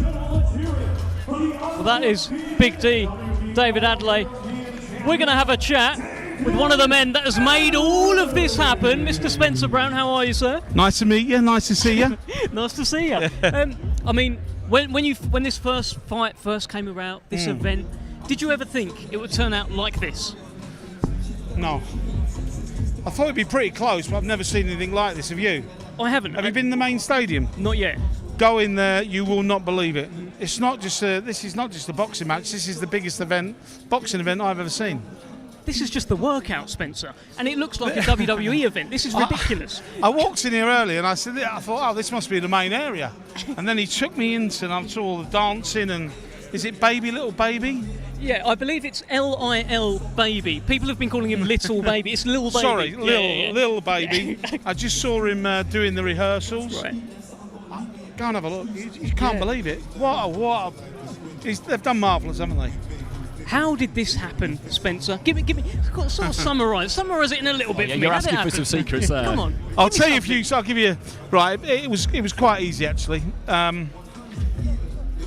We got a knock on the door. A guy literally knocked on my door. So we had a meeting. We had a meeting 2 or 3 weeks beforehand. They had 10 days to get back to us. The 10 days expired. Right. Tyson, don't bother. This is a waste of time. It's not going to happen. Let's move on. So obviously, Frank went back to Frank and said, Frank, don't look like it's going to happen, mate. I think we're going to have to look at England. Then I went back. They came back to me. I got a knock on the door, and literally 2 guys stayed in my house for 4 days. Wow. That's how it happened. Wow. And I said, don't bother getting a hotel, stay here and let's see if we can work it out. I took him to Tyson's house. Tyson met him again, and he said, I think this might be real. We both agreed. I rung Frank, rung George, and said, we think this is actually real. This is not a dream. This is actually going to happen. And Tyson gave me the blessing to go over to New York. So did George. So did Frank. Go and do it. So I went and done the deal. We went to Turki Al Sheikh, who sat us down, explained what it was. and we done it. It was that easy. So literally, in 4 hours, we done it in 4 hours. Opportunity knocked, literally. Literally Oh, very knocked. good. Very good. I like that. It's very That's good. right, that wasn't it? But yeah, opportunity did knock, and look where we are today. So it's amazing what fate can do.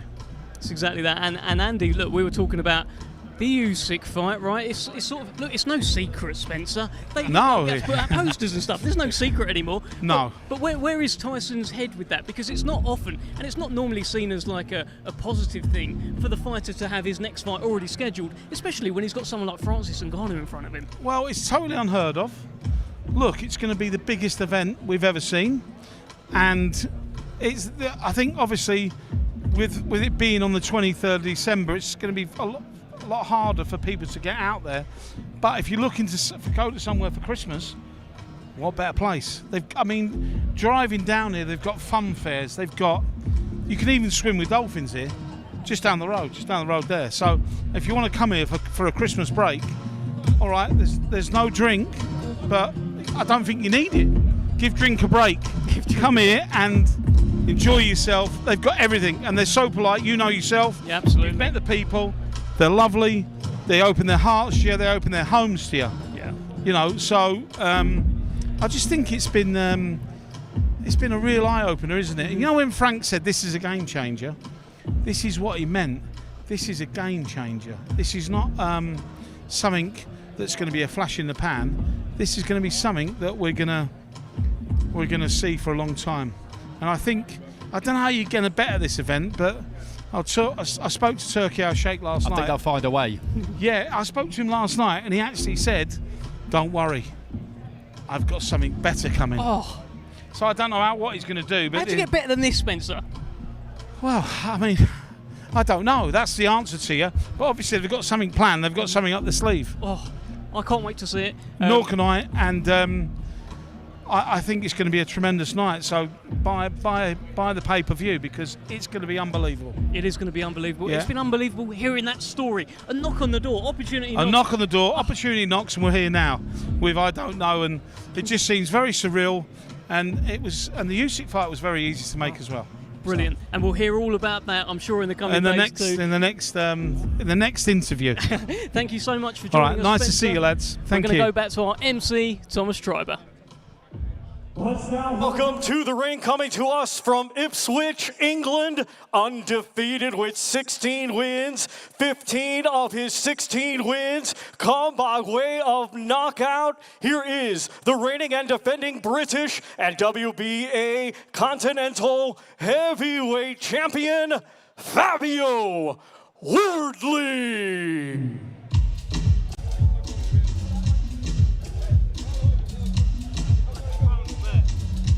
Okay, well, we are watching Fabio Wardley make his ring walk right now, the unbeaten British and WBA Continental Heavyweight Champion, and with us on commentary, having a look at me at the moment, but also having a look at the screen, is the one and only David Adeleye. What do you see, David? Nothing. Just another guy. You know, someone I'm going to beat up on the weekend. You know, nothing new. When you had your workout, I saw you do something. I don't know how many people clocked this. You had your right hand up in the air and you were like shaking it like this was going to be the hand that deals the blow. The money maker. Yeah, you know, I'm just showing him my treasure. Yeah, his team was giving it a big talk, you know, but it's all fun and games, man. They're trying to get in my head, but I like this sort of stuff, you know. Yeah, it's all good. It's cute. That's what I call it. They're cute. So, look, he's feeling himself in there as well. What do you make of Fabio Wardley's demeanour? He looks relaxed. You look relaxed as well, and he's got a few moves, David. You got them moves? He can't dance like me. No way. And he can't box like me too. You know, on the weekend you'll see that. But yeah, the demeanour and everything, the fight, I don't really build into none of that. You know, all of these fights, they're looking into a lot of these small things. I mean, he was meant to go first. He asked for me to go first. I mean, I don't care. I'll go first. I'm in a certain change room. He asked to change the change room. All right, then, give me the change room. Are these mind games, though? Is he playing mind games with you? Maybe he is, but maybe he's playing them all for himself, because for me, it doesn't do nothing.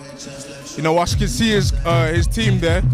So, you know, I just kind of like pulled faces at them just to wind them up. They're always biting, so I like this game.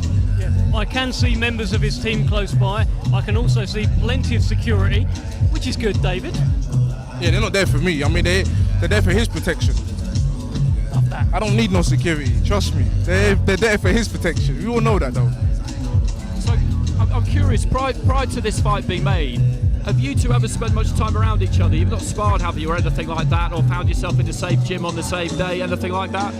No, we was meant to spar, and then we got a call that he got sick halfway through the journey. So we went back home, and that's as far as it went. Like I said to you, it was nothing personal. You know, he just thought he was something he isn't, and that's what it was. You know, he's a man with a belt. I want the belt, and that's it. So he pulled out of the spar, is that what you're saying, David? Yeah, he knows that, though. Bring it up to him, he knows that. Well, we will ask. I don't lie about nothing, you know me, I'm an honest man. And I rate myself. So how other people rate me doesn't really matter, because I rate myself. So, you know, yeah, I'm an honest person. There's a lot of heavyweights knocking about. I know you're a guy very, very ambitious. You believe you can go all the way to the top of the sport. You got your eyes on anyone else in the hotel or anything? I don't even know what you're talking about. No, I'm just asking, dude. No, you know, there's a lot of heavyweights on the show. It'll be an interesting show, but, you know, like I said, I'll focus on that after I get this guy out the way. You know, like I said, I don't shy away from fights, and I don't pull out of fights over here. So when things get offered to me, I'll take them. All right, Big D, great speaking to you. I think we're going to have a chat with Fabio Wardley. I can't imagine you'll stick around for that, but we will see you soon. Sorry in advance, because I know he's a bit boring as well. So come on, no problem. Come on. Big D, David Adeleye. Very interesting thing he said there, which we will ask Fabio Wardley about. He talked about how one of them was supposed to walk first and then the other one had to go. One of them wanted a certain changing room, but Fabio Wardley maybe put his foot down and got his changing room. Mind games, Andy Clark?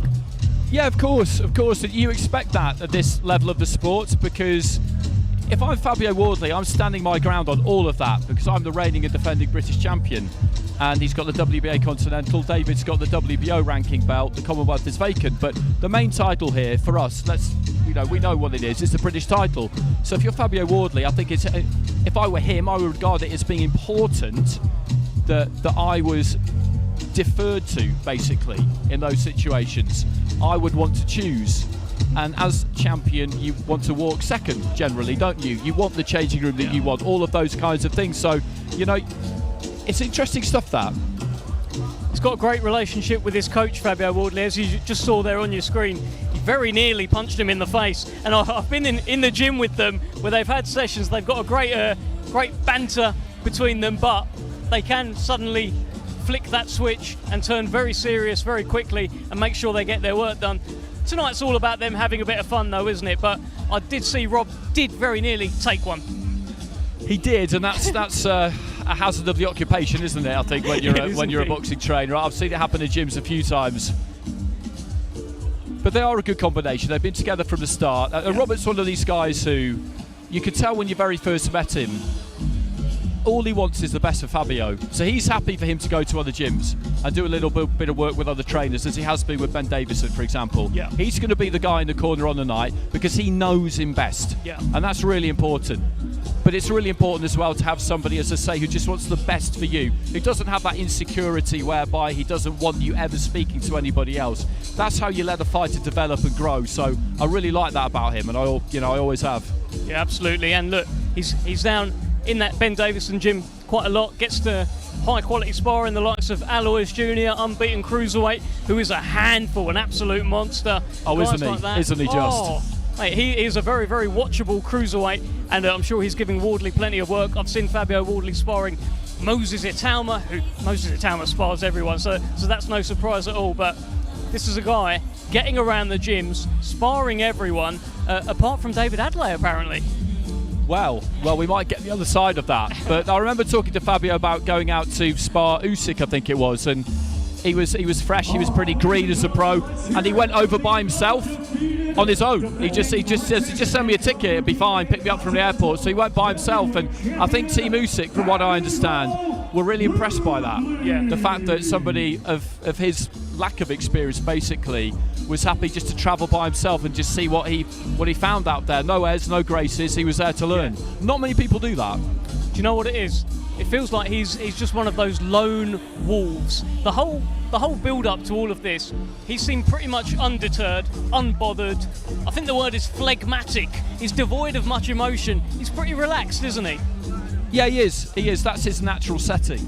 But you always get the impression that there's something lurking beneath the surface and not too far below the surface. You know, he's one of these people who he listens when you talk to him. Yeah. He's not just waiting for you to stop so he can start talking again. And that's quite often the case. Yeah.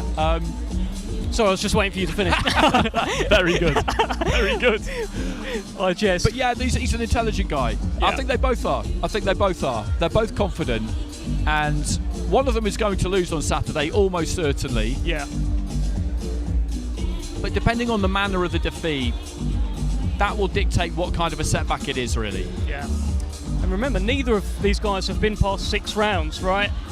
It's quite something. And look, it's their own fault. They keep knocking everyone out, right? Bar 1 for each guy.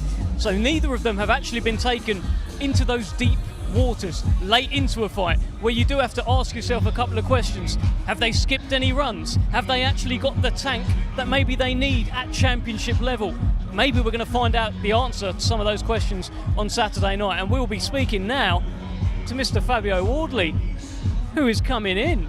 Here he is, jogging his way in. Fabio Wardley, good. How you feeling? That's hard work, wasn't it? You enjoy yourself up there? Yeah, no, it's good laugh. Good fun, man. Enjoy it. Yeah, some decent tunes playing. I'm surprised I didn't see you cutting a few shapes or anything like that. Hey, you can see it. I've got a few. Couple of moves. Listen, we're speaking to David Adeleye. He was watching you. He said you're the guy who's going to beat up on Saturday night. Oh, what do you think about that? That's his job, isn't it? Who else is he going to try and beat up on Saturday night? That's what we brought him in to do, isn't it? He's going to try. There was a couple of things that he said about, in the build-up to this, apparently you were meant to go in the ring first, but you said no. Apparently you were meant to be in a certain changing room, but you demanded a different one. Are there a few mind games going on? What's going on? It's just fun and games, isn't it? Just letting him know who's in charge, that's all. Hey, I've done more than him. I've earned my stripes more. You come to me, you want my belt, fair enough. Earn it. Yeah, you can't. I was saying you can't be walking first if you're the British champion. That your right is to walk second, and it's important. It's important to establish that ground. Yeah, that's all it is. It's establishing the pecking order. I'm up here. You're somewhere down there. You're trying to find your way in that. But look, I've done the hard work already. I've earned my fights. I've earned my belt. I get all the privileges that come with that. If I get a change of room on a different side of the arena, or I walk in a different in a different corner of the ring. Look, they're small things, but hey, they're all things I've earned along the way. Do you think that these sorts of things are getting in his head a little bit? I don't know. I'm not fussed if they are or if they're not. It's not about him. It's about me. Give me the rights I deserve as a champion. That's all. That's all I'm asking for. Nothing special. I'm not asking for fireworks and fancy tricks and a magician. I just want what's owed to me. Look, you probably will get it on Saturday. To be fair, if you probably will get them. Listen, the other thing we spoke about when David Adeleye was here was about this sparring session that never happened. Now, he said you were apparently on your way, and then, you weren't on your way anymore. What happened? I don't know. It's a sparring session he's clearly holding on to. Look, there's a few different heavyweights down my gym that I train at. Whether he was down to spar me or some of the other boys, I don't know. But there's no point in my life where I got the call to spar David Adeleye and I went, oh no, let me turn around and go home. Like, I sparred Fraser Clark, I don't know, a few months ago, not even long before. And look, we're probably due to fight at some point in the future as well. Like, I ain't fussed about that. I sparred Nathan Gorman for about 2 months in the build-up to his fight first time around, and then it came around that we fought for the British title after that. So look, if people want to get a little look on me and prior to, you can have a go, but sparring's very different to the night. We were talking about this, how you don't seem fussed by anything. I bet if we check your heart rate, it's barely doing anything, despite all of this, despite just doing a little workout. You're unfussed, right? Well, I don't know. It's a bit warm out here, so it's probably beating a little bit. But look, it's not about being unfussed. It's about just enjoying the moment. Like, just going like, look, it's a special event, special occasion. I'm privileged enough to be a part of it. Take a second, look around, soak it up. So that's what I'm doing. But yeah, I think my normal demeanour is I'm pretty chilled, pretty calm. Not too much gets to me anyways. Did it get to you last night having dinner with His Excellency? I saw the photos going around. It looked like quite a big thing.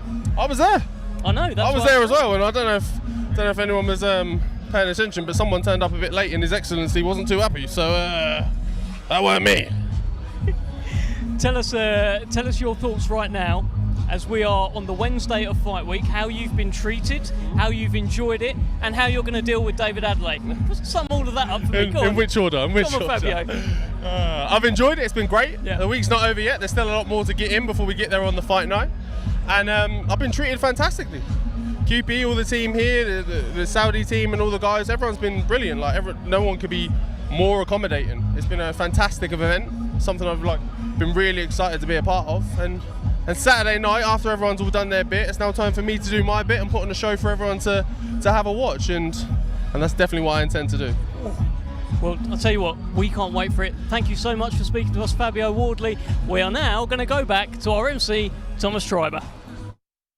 Ladies and gentlemen, once again, good evening and welcome to the media workout as we get set for Battle of the Baddest, a great night of championship boxing to be held this Saturday in Riyadh, Kingdom of Saudi Arabia.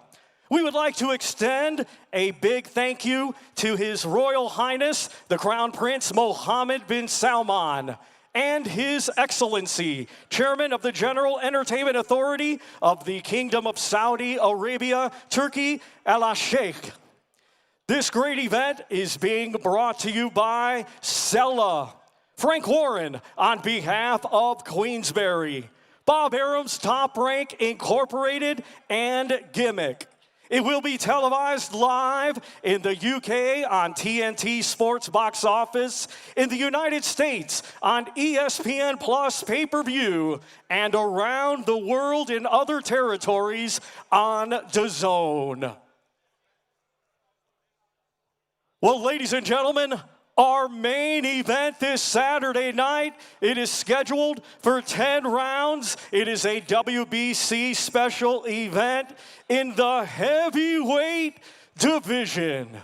We will first welcome to the ring a native of Cameroon. He is now fighting out of Las Vegas, Nevada, USA, and he brings a professional MMA record of 17 wins, 3 defeats, with 12 of his 17 wins coming by way of knockout. Ladies and gentlemen, here is the lineal mixed martial arts heavyweight world champion, Francis the Predator Ngannou. Well, here he comes, the Predator, born for the big, big stage. The man who has been proving people wrong his entire life. He's got impossible task in front of him that many people are saying on Saturday night. He takes on the lineal and WBC World Heavyweight Champion of boxing, Tyson Fury. And now, one of the questions heading into this week, heading into this workout is, how's he going to look on the pads? We are joined by Billy Nelson, boxing trainer, Martin Bacole's trainer, and of course Andy Clark. What are we expecting, Billy? Well, I'm sure he's been working hard in the gyms in America with Mike Tyson, and you know, he has got some experience in punching and striking through the sport that he partook in. Looking at him now, he's an absolute specimen of a man, and you wouldn't like to get hit with him, that's for sure.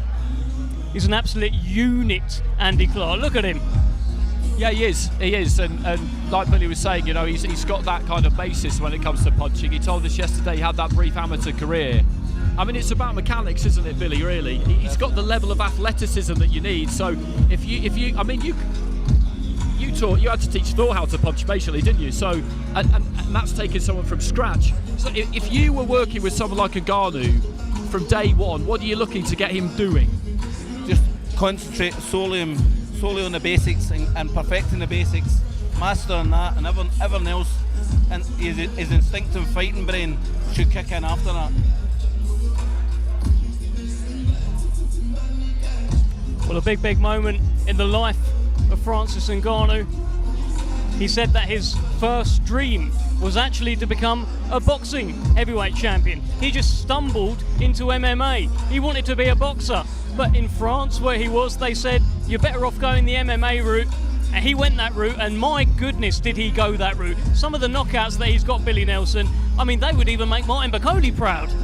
They really would. I mean, he's a ferocious puncher. I mean, you can just, there's something about him that tells you that a big puncher. But he's going in with an absolute master, a master of boxing on Saturday night, and Tyson Fury.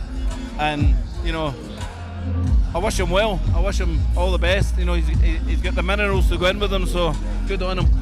What do we think about the idea that punchers are born, not made? Let's have this discussion, because I think we are looking at a man who was born with frightening power. Are they born, Andy? From talking to trainers quite a lot recently about this exact thing, what they tell me, Bill, is that if you've got a boxer or a potential boxer with a good level of athleticism, with a certain level of athleticism, then you can teach them to punch. You can teach them the mechanics. Certain people will take to it quicker than others, but you just have a certain level of athletic ability, particularly straight punches, you know, with the weight transfer and rotation. You can teach someone to punch hard. That is the thing, that's the key, the rotation of the waist, the athleticism, and you actually knocked the nail on the head there. It's how they take it in and absorb the information that their coaches are giving them. Some people take a little longer than others, and the ones that pick up quicker develop quicker, don't you? It's just like any form of education. What do we think about the, I mean, he's not, I can't see him here tonight, but he will be there on Saturday. He has been in his camp. Francis Ngannou has had Mike Tyson as part of his training team. He has been coaching him. He has been giving him that advice, that positivity, that mindset. How do we feel that will affect Francis Ngannou heading into the biggest fight of his life and his boxing debut? Well, it can only be a good thing for him. I mean, Mike Tyson, you know, he's a legend of the sport. There's nothing Mike Tyson hasn't seen, done, or you know, he's done everything that there is in boxing. So anything that man would say to me, I would absorb that information, take it all in, and try and use it to the best of my ability. He's doing that old thing now, isn't he? Just wrapping his hands for ages. I remember going to the workout before Anthony Joshua against Vladimir Klitschko, and Vladimir just got a chair, sat in the middle of the ring and wrapped and taped his hands for about half an hour. It was absolutely exasperating. One thing he said to us yesterday, Billy, Francis, was that I said, how have you managed to try and replicate Fury in training? And he said, I haven't. I've just been concentrating on myself. I'm not that bothered about Fury. You know, a guy is a guy, that kind of thing. I get that, but at the same time, being able to punch hard on a punching machine is one thing. Being able to hit a moving target like Fury is an altogether different one. Yeah, that's entirely right there. You know, you can have all the power in the world, but if you don't connect on something, then you're not going to hurt it. You know, and I know firsthand how good Tyson Fury is. We watched him spar my boxer. You know, he's a defensive masterclass, so he is, and it's going to be very, very difficult for him to hit hard. Well, listen, I think Francis Ngannou knows that. A lot of people have been asking him about his power. Can he land that shot? And he tends to dismiss it, and he tends to say it's not just about landing one shot, it's about getting into range and landing punches. So I think maybe there's a bit of a myth out there that he's just going to be following him around the ring, trying to land a big right hand. I think there's going to be a little bit more we'll see on Saturday night from Francis Ngannou. Well, there's one thing, trying to get an in distance, or trying to get any distance, it's very, very difficult with somebody like Tyson Fury, because his height, and more so the reach that he's got. His reach is phenomenal, and once you get past that reach, that might nullify his power shots, because his power shots are the straight shots. You know, the rotation off the. I don't think he's going to get those shots off against Tyson, and if he doesn't get them off, then he may be in a bit of bother. Well, he's got nothing to lose at all, Andy Clark. I mean, you talk about the risk reward. It feels like Tyson Fury is the one who is risking everything in this fight. Francis Ngannou, he's got it all to gain, hasn't he? Yeah, absolutely. He can't. I slightly hesitate to say that it's a no-lose, because in his head, he's not going to look at it like that. He's a champion in his own sport. He's top of the tree, and Bunty was just saying to us, Billy, that you get the vibe from Ngannou that he can't quite understand why everybody thinks he's got no chance, because in his mind, he absolutely has a chance. And having that confidence, that mentality, you know, it is it is important. He might not win, but do you think there's a chance that he could cause some problems in there on Saturday that we maybe don't expect? In all fairness, I don't think he's. See, it's not just about punching hard, which he clearly can do. You have to create those opportunities, and he might not have the boxing awareness to do that in the ring. You know, setting traps, slipping punches, parrying punches. We don't know if he can do that. The one thing you have to remember about Francis Ngannou is the sort of stuff that we're saying there about, it's 1 in a million kind of thing. It was 1 in a million for him to leave Cameroon. It was 1 in a million for him to survive being homeless on the streets of Paris, eating rats, going from homeless shelter to homeless shelter. 1 in a million, really, for him to become an MMA fighter, a UFC world heavyweight champion. He is used to defying those odds. Very much so, and credit to the man for everything that he's achieved in his career. You can only take bow to him, you know what I mean? And I wish him well, I wish him well in everything that he does. But, with regards to boxing ability, Tyson Fury is not #1 in the world for nothing. If it was role reversal and Tyson went to his discipline, it'd be very similar, you know what I mean? Role reversal.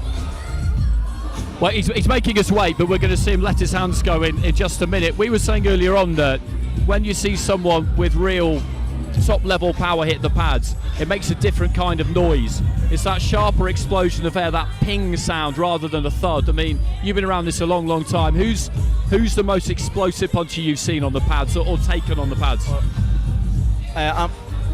Currently, I train a young lad called Lewis Crocker, and he is a ferocious puncher. He actually hurts your hands on the pads. He's a ferocious puncher. But I remember, it must have been about 15 years ago, Jimmy Tibbs used to train Wayne Alexander. Yeah. And we were down in the Lennox Lewis Centre down in, I think it's called Lewisham. A Clapton. It's a Clapton, I know it. It was a great facility for boxing. And I had the privilege to watch Wayne Alexander on the pads with Jimmy, and it was like being in a shooting range. Ka-chung, ka-chung. Oh, the right hands were frightening. Absolutely ferocious puncher. Well, look, Francis Ngannou has now gloved up. We are so used to seeing Francis Ngannou with very, very small gloves on. Look at the size of them, and that is the difference between MMA and boxing. I mean, how big are those gloves do you think he's got on there? I think they're 16s he's got on. Yeah. I think they're 16s. I mean, I believe that is it 4-ounce gloves that they wear? Correct, yeah. So even he's going to wear a 10-ounce glove in the fight, I'm sure. Yeah. For all the power that he does produce, that'll decrease a little with wearing a slightly bigger glove, obviously, and keeping those gloves up. Keeping 4-ounce gloves up would be a bit easier than 10s, obviously. So these will be heavier gloves to keep up. So it will tire a fighter out keeping them up. Oh, 100%. Yeah, 100%.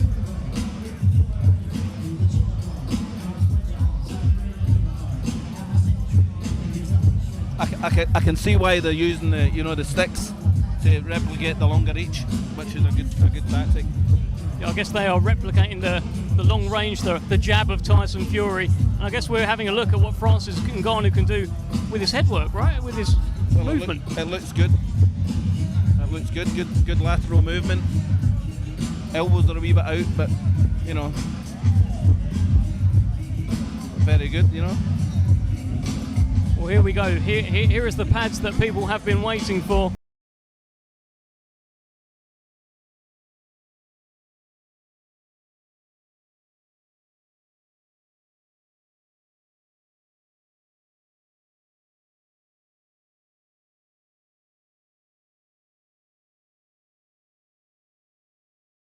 Who can trouble Tyson Fury on Saturday? I mean, in terms of the head movement that we just had, a little bit of moving about, I don't think he looks particularly out of place there in terms of in a boxing ring. We've seen him on the pads now as well. Can he shock the world? I don't think he'll shock the world, but he'll certainly give Tyson a lot to think about.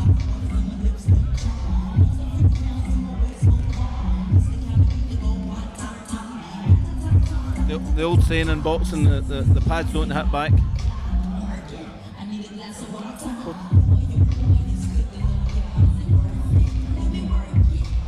Billy, look at the size of this man's legs.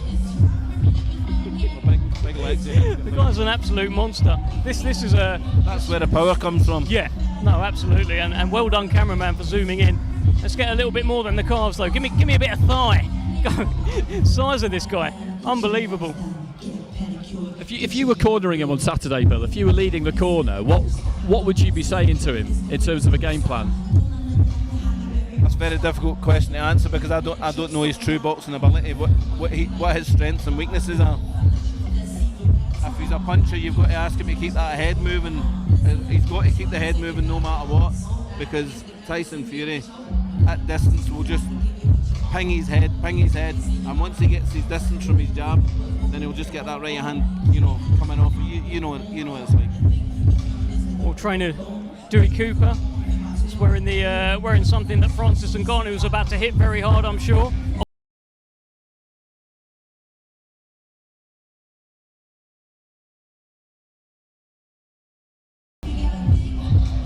In terms of Tyson on Saturday night, we've seen in other fights before, sometimes he'll put his hands behind his back, sometimes he'll poke his tongue out. He's a guy who likes to have fun, sometimes in the most ridiculous situations, like when he's hurt against Wilder. He does like to have a bit of fun. Do you think he'll be pulling any faces or having fun on Saturday night? I think he'll have Francis. Yeah, I think he'll go out the first minute and have a good look at him, judge his speed, see what he's got, and then Tyson. I mean, Tyson is an exceptional fighter, and I think he'll show his full array of skills. I think Francis will have great difficulty getting past Tyson Fury's jab. It's an educated jab for many years.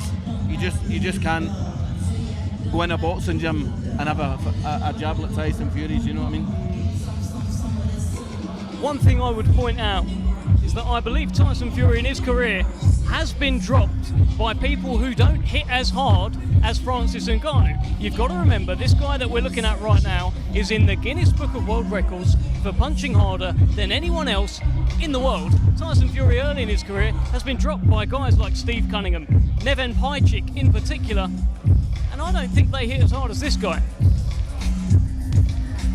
I mean, it's kind of impossible to tell, really, because like we said before, hitting a punching machine is one thing. Being able to land solid on someone who's on the move is another. I mean, one thing that trainers do say, and I mentioned it earlier on in the evening, is that if you catch somebody clean with one they don't see, then anyone can go. But the problem is catching Tyson Fury clean with one he doesn't see, because Deontay Wilder's put him down 4 times but hasn't been able to put him away. So when you assess all of that, it is the tall task that we thought it would be for Ngannou. But I'll just be interested to see if he can give us something a little bit unexpected on the night.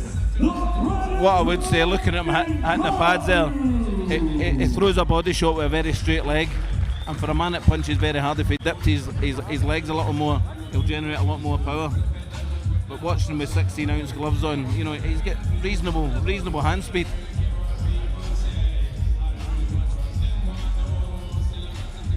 Well, Billy Nelson, we're going to let you go. Thank you so much for your insight. And I think you only mentioned Martin Bakole once, so well done, well done, Billy Nelson. Thank you so much.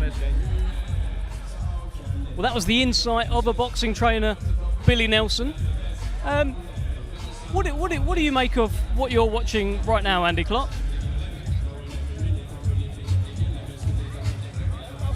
It's really interesting to watch him, really interesting, because when he was doing that kind of routine on the pads, he tapped the jab, then go up with the jab, then look to throw the right hand, and he was slightly hesitant.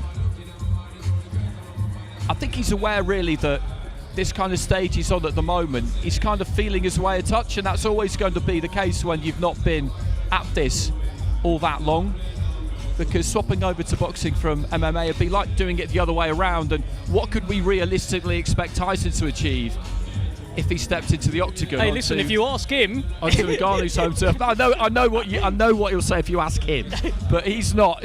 These people are not always the greatest judges of their own strengths, to be honest with you, because they think they're amazing at everything. Yeah, that's partly why they get to where they get to. No, absolutely. And the point I was referring to there was actually at the very end of the first launch press conference in London. It did start, it was quite friendly, but it started getting a little bit spicy the moment Tyson said that he can actually beat Francis Ngannou in a cage as well. And I don't know, look, he might even try that one day. In the wild career of Tyson Fury, do not rule out seeing him in an octagon, in a cage, one day.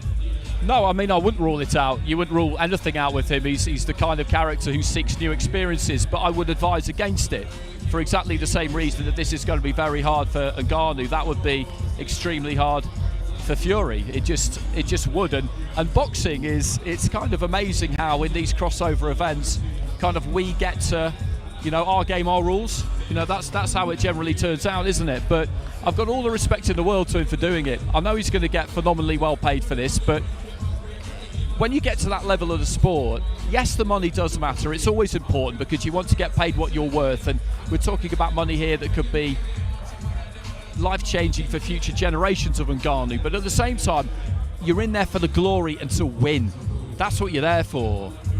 So, as Bunsey said, he absolutely does not think that he is going to lose this fight. It's not the same, but I remember when Canelo boxed Bivol, and people were making Canelo quite a heavy favourite, and Bivol just couldn't.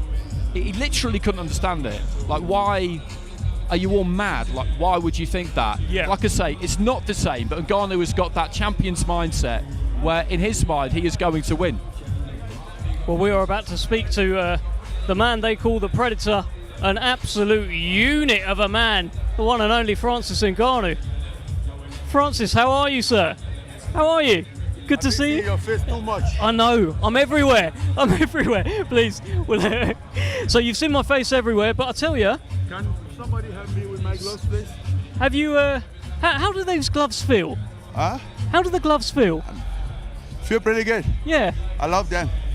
A lot bigger than what you're used to, right? I mean, how do you feel in terms of when you actually hit something? Does it still feel the same? Even in MMA, we use a big glove for training, for sparring. We are very protected when we spar because we need our opponent and to be safe, and ourselves too, because we have a lot of risk of injury, and every kind of injury, knee, elbow, shoulder, everything. So we protect ourselves pretty good. What were you trying to show us in there today? What were you trying to show the public? Nothing. I was just having fun. I knew it. I almost wanted to just dance. Then I realized that I will show them my dance skill. Oh. And I'm like, nah. You can show us now if you like. No. I don't have any. I mean, just a little, but not too much.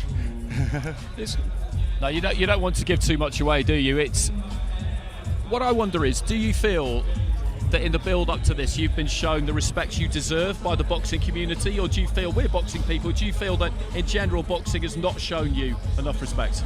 Well, let's be honest, I haven't gained any respect from boxing community, so I'm not expecting anybody to respect me. I think I need to gain my own respect, to claim my own respect. Respect is not given.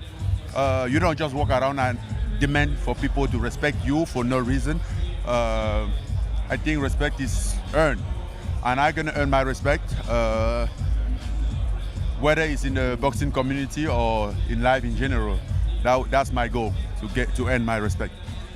There seems to be an opinion from the boxing public that what you're going to do is follow Tyson around and just try and land that big punch. But I think there's going to be a bit more than that, isn't there, Francis? Well, they're going to find out. I think people have a right to think. There's 8 billion people on Earth, so you have to understand it's 8 billion opinion. But there's only one opinion that's going to matter. There is mine. So people have a right to think, and you can't control people of having an opinion.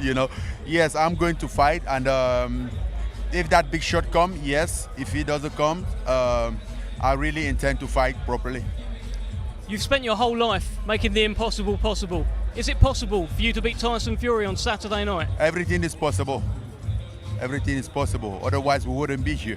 In fact, see where we are talking about Tyson Fury. We would have believed that a couple of years ago. Even last year, we would have believed that. But here we are talking about that fight that is going to happen in 3 days. So it's quite possible. Absolutely incredible speaking to you, Francis Ngannou. Thank you so much. We're Thank going to you, lose Dave. you. Got the fist bump in the end. Let's go back to our MC, patiently waiting, Thomas Schreiber.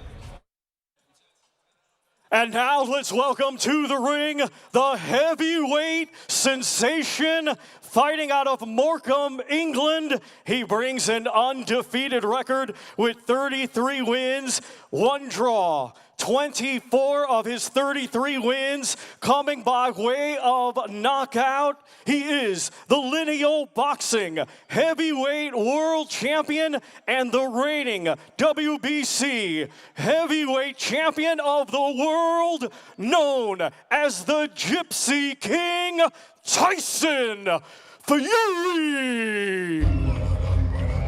Well, here comes Tyson Fury, the WBC and lineal heavyweight world champion, the world champion of boxing, of course, taking on the lineal MMA heavyweight champion. And as ever, as you expect, Tyson really feeling himself and enjoying every moment like he has done so far in Fight Week, Andy. This is what he lives for, isn't it? Quite simply. He loves the energy of Fight Week. He loves the build up to Fight Week. I get the feeling that he's one of these rare performers who actually enjoys camp because he knows what's coming at the end of it. He's addicted to this stage, and I think most top level performers in any sport, but particularly in boxing, it really is an addiction, and that's why it can be hard when it comes to an end. But whilst it's going, whilst it's in full flow, there is absolutely nothing like it. Well, that was quite a combo we just saw from Tyson Fury. I saw a left, I saw a right, I saw a knee, I saw a headbutt. Some of that stuff you can do in MMA, some of it you actually can't do anywhere. The headbutt, I'm not sure that's actually allowed, Andy Clark, but he's feeling himself, isn't he? He is, he absolutely is. He expects to win on Saturday, and he expects to win comfortably. Yeah. And we expect him to win as well. But there's something else at play here, of course, which is that fight against Usyk on the 23rd of December. So he has to come through this in good fashion. He doesn't want to be picking up any head clashes and cuts. He doesn't want to be picking up any kind of injury because he's got, 8 weeks between the two fights? So with that in mind, it does play a part, or at least it could play a part on Saturday. I don't think it'll affect tactics or his mindset or his approach, because you can't let that kind of thing cloud you. But at the same time, it's not quite as simple as just get the win, because he's got to come out of the ring in good enough condition to get back in there if they're to deliver that fight on the date that we expect them to, in good shape. Yeah, and listen, we've just spoken to Francis Ngannou. That's a guy confident. That's a guy who knows what he can do. He's always been so assured of himself. He's not just here to take part, take a few photos, and dance around. I mean, literally, he didn't want to dance in the ring. He didn't actually want to show us anything in the ring. So that's a man with a quiet confidence here, looking to really cause the upset and shock the world on Saturday night like he always does. But, it'll be up to Tyson to make sure that doesn't happen. Yeah, absolutely. And you listen to Francis talk, and what kind of resonates from him is that he's been somebody who's been at the top of a sport, a combat sport, for a really long time. So he's a realist. He's not going to indulge in a load of absolute nonsense talk, the like of which I felt we did hear from Conor McGregor in the build-up to the Floyd Mayweather fight. Each to their own. He went about it slightly differently. He wears that cape of utter invincibility and supreme confidence and bombast basically at all times. Someone like Ngannou is slightly different, a slightly quieter demeanour, but the determination and the will and drive to succeed that he's had to make it from where he came from to where he is, it can never be underestimated. The only way I see this going wrong for Fury on Saturday is if he underestimates his opponent. Yeah. It's always a possibility. It is always a possibility, because you can do all the training, you can do all the groundwork, you can do all the runs, but if you just don't have that slight little knot of fear in your stomach that it could go wrong, then that can translate into the kind of performance that can lead to problems. Yeah, well, it's exactly that. But he is absolutely adamant, Tyson Fury, that he hasn't underestimated Francis Ngannou, that he is treating him with so much respect. He put in a 12-week camp for this, talked about how for the third Deontay Wilder fight, I think he only got 5 weeks. He had all sorts going on, but he only got 5 weeks to actually train for that fight. And look what happened. I mean, it was a brilliant, pulsating fight, but he did have to taste the canvas in that. So he is giving all the respect in the world here to Francis Ngannou. and he appreciates that he's got a guy in front of him coming to take his head off.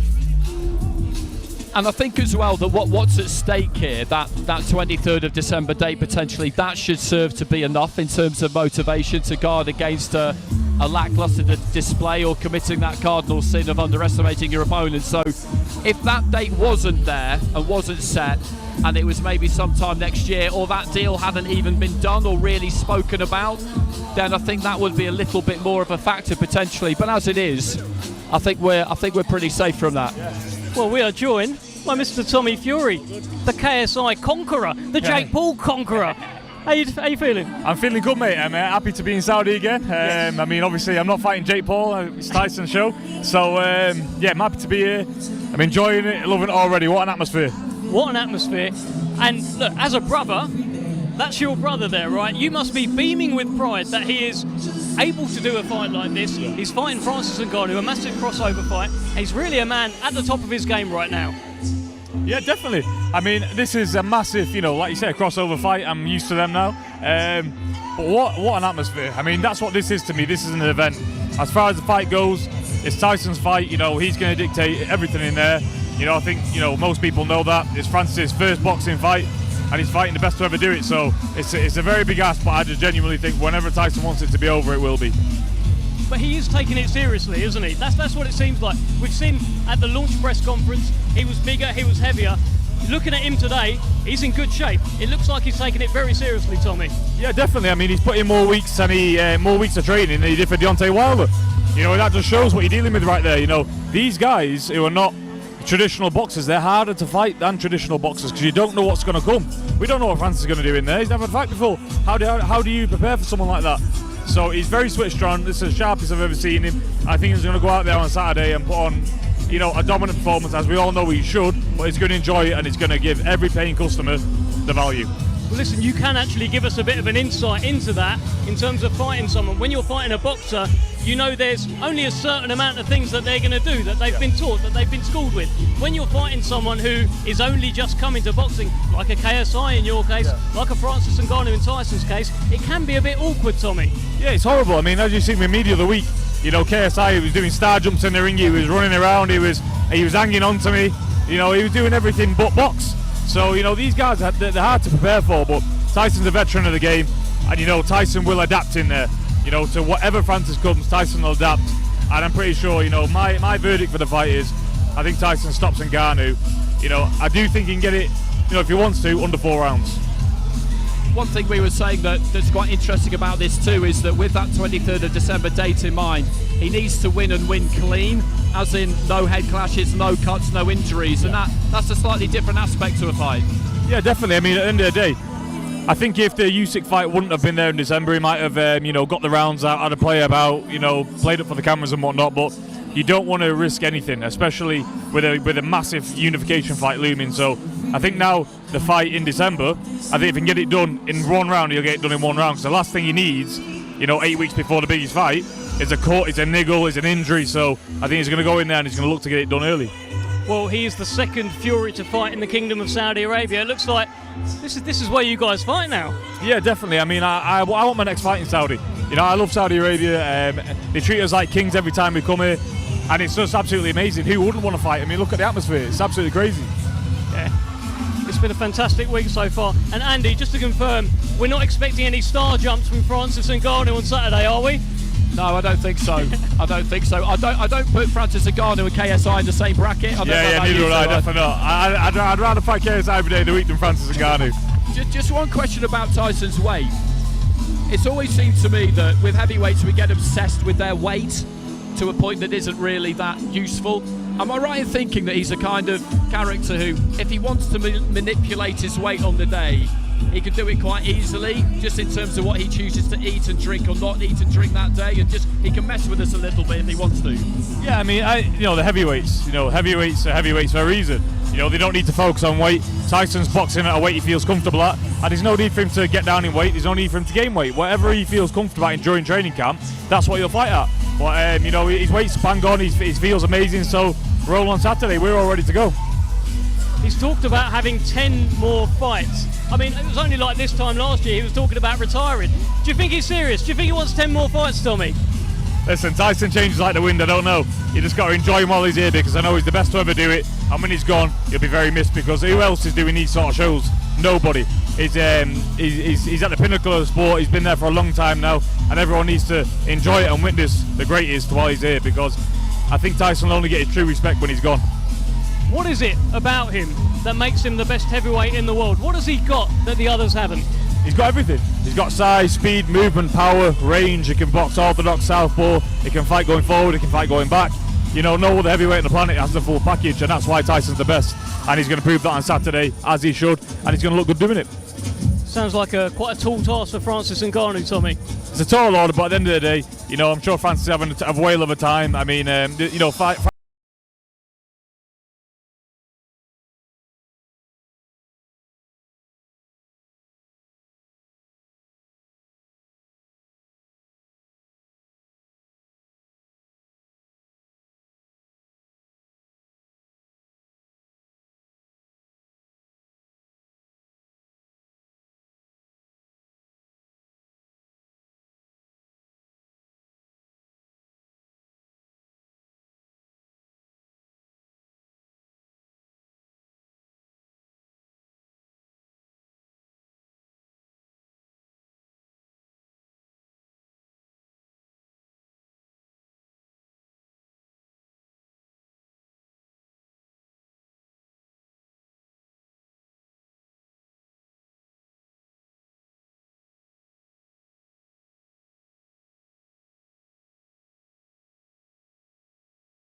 have a look, see if he can pick up the read of him, the beat of him, and then look to put him away, because there's too much at stake here to be looking to try and carry anyone or anything like that. I feel Floyd Mayweather did that against Conor McGregor for me. I absolutely think he did. He could have finished him at any point after having a little bit of a look, but carried him into the later rounds. You can't be doing that here because there's too much on the line. Way too risky, and also with Conor McGregor, you know, he's a lighter man. You know, when you've got Francis Ngannou who hits harder than anyone in the world, apparently according to the Guinness Book of World Records, as I keep reminding you, Andy Clark, you know, it's a big risk to take. And Andy, I can see so many faces around here. You know what we're going to do? We're going to send you for a walk, my friend. Go on, go get him. Go get him, Andy Clark.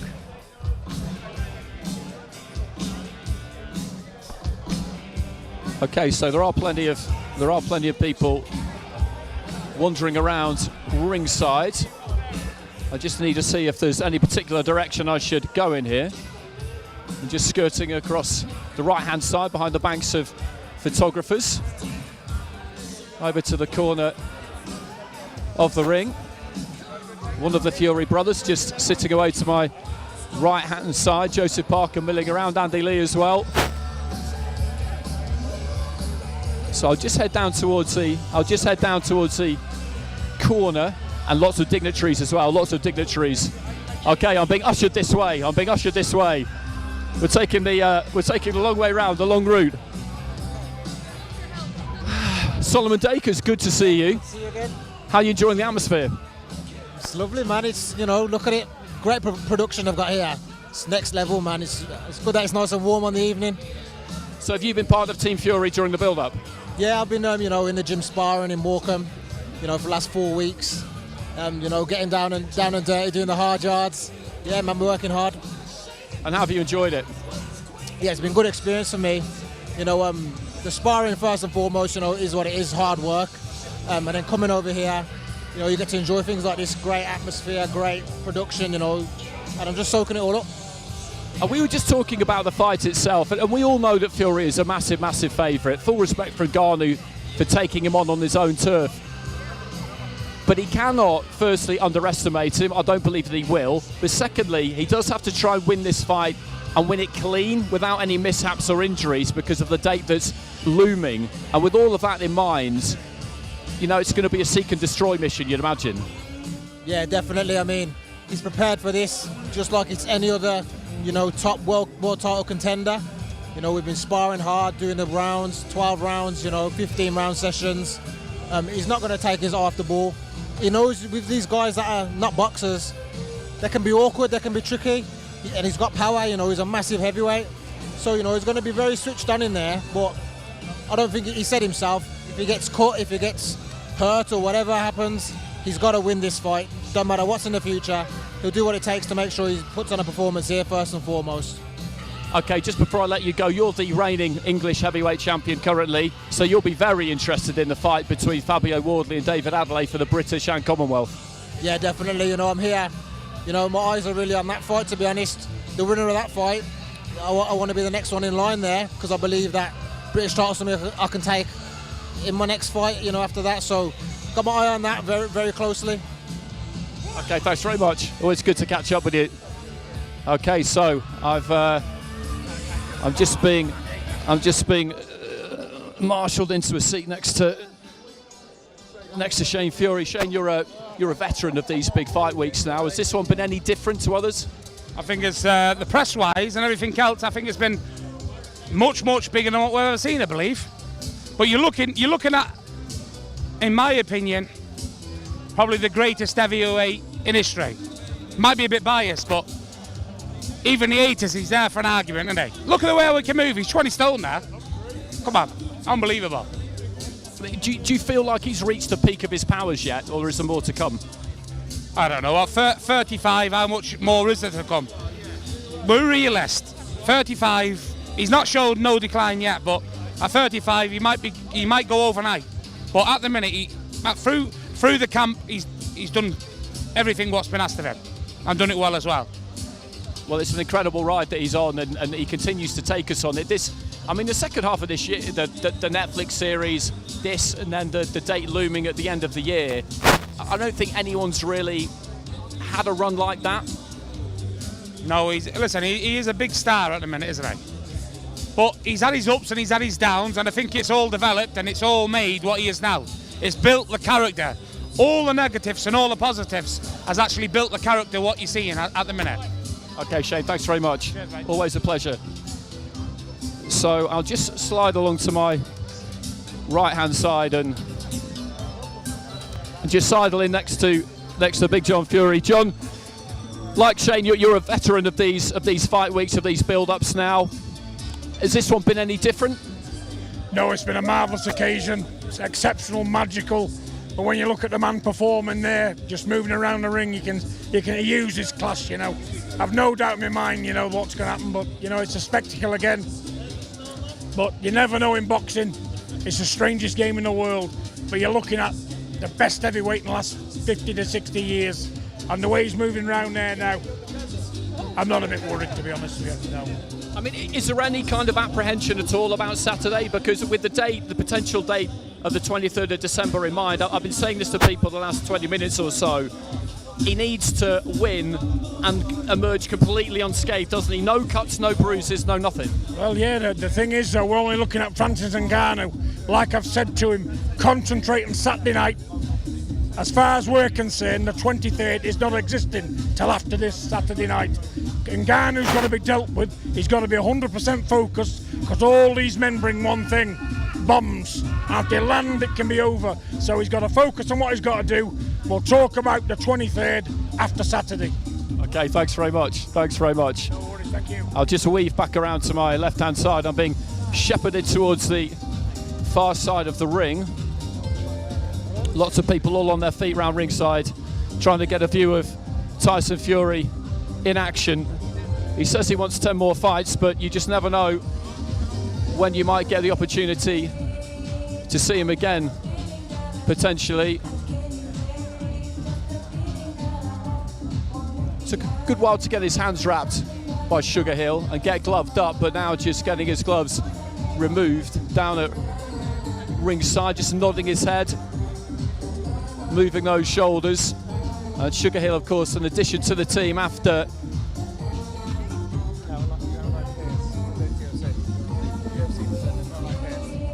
Okay, so let's bring in somebody now who can enlighten me on the MMA side of things, Caroline Pearce. So, Caroline, I'm a boxing person. Everybody I've spoken to really is from that side of the divide. Are we underestimating, or in your view, even disrespecting Francis Ngannou a bit?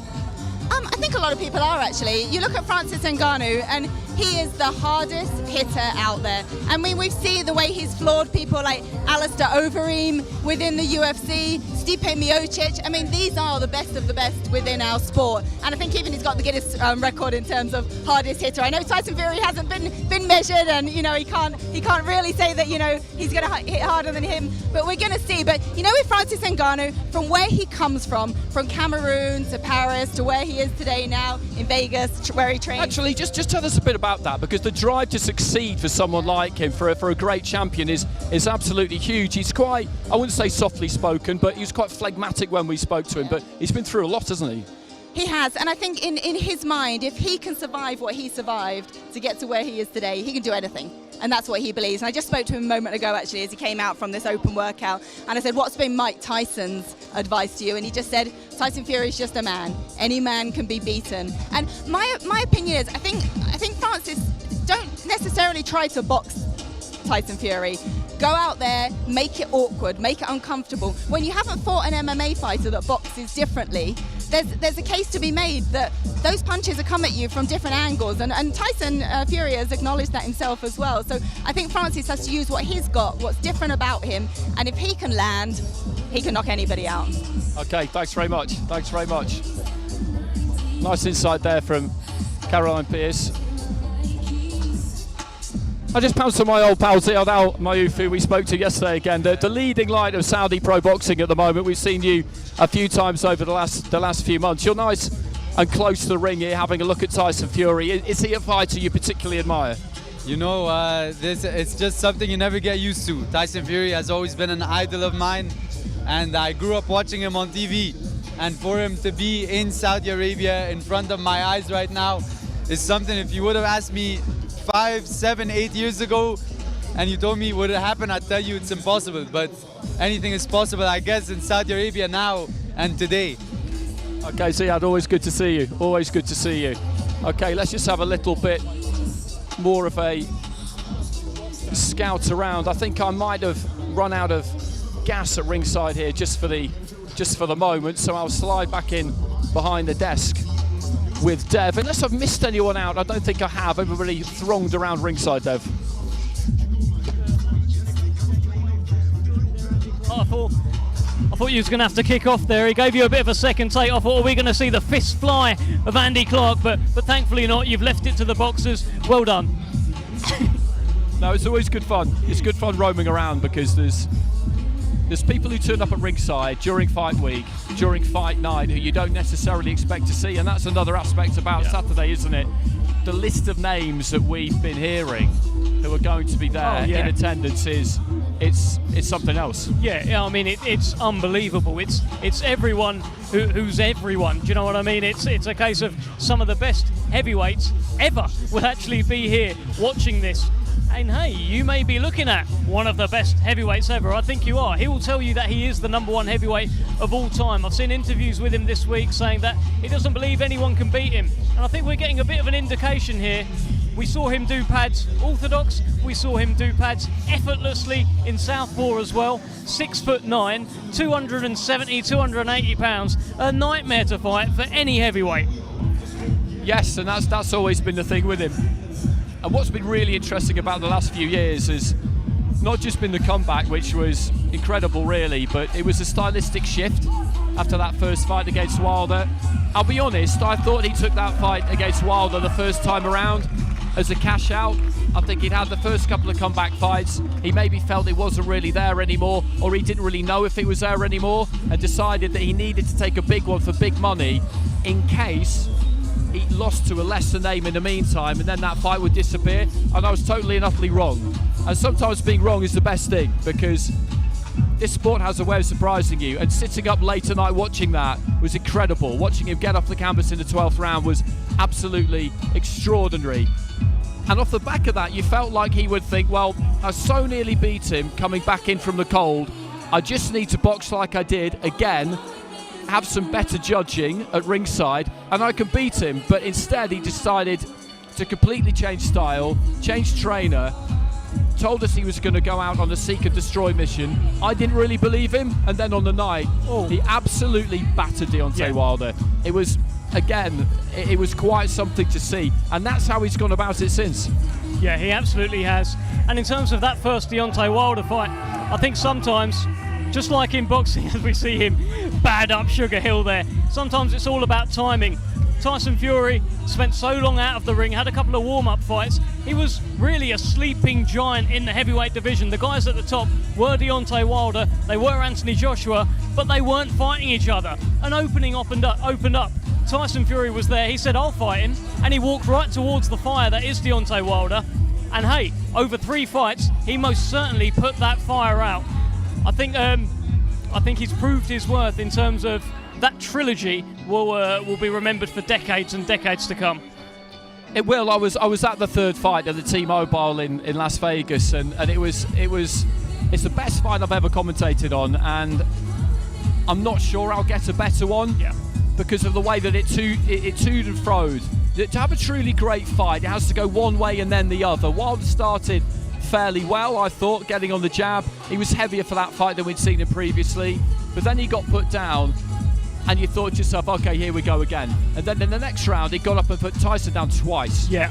And the second time, he's kind of staring, not exactly vacantly out of the ring, but he was staying down, waiting for his faculties to come back before he got back up. And this is the amazing thing about these athletes, is that they have that ability to hear the count, realise where they are physically and mentally, that they're not ready, but 2 seconds later they can be. And he managed to get through it. Yeah.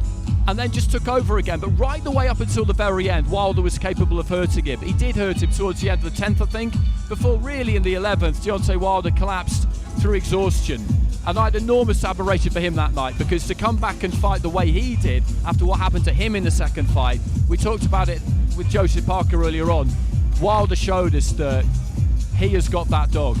Absolutely. You know, you have to literally carry him out of there, and I think Fury, whether he cares to admit it or not, you know, has got a lot of respect for Wilder. Of course, and look, you talk about Wilder's got the dog. Well, Tyson Fury most certainly has the dog. We were talking about this on the journey up here. Sometimes you just get fighters who have it, who refuse to lose, who have to be knocked out in order to leave the ring. Tyson Fury has that, but the thing is, you can't knock him out because he just gets back up again, and he's showing that in his career. And one thing I want to touch on, what we've seen in this workout, he's sitting down on some of his punches, not doing it just now, but he was sitting down on some of them, almost breaking the hands of poor Sugar Hill in there.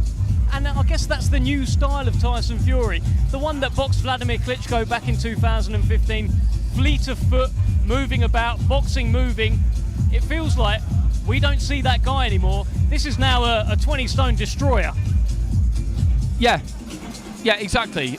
It's still there if he needs it, that movement. He's 35 now, and you never know. Maybe the feet aren't quite as quick as they used to be, but it looks like they are when you see him indulging himself in the ring like he has been over the course of the last few minutes. But what he wants is to give the public what they want, which is knockouts. So that's what boxing's about. Yeah. That's the currency of boxing, is the knockout. It's a brutal thing, and when you see one at ringside sometimes, it can make you wince. But let's not pretend.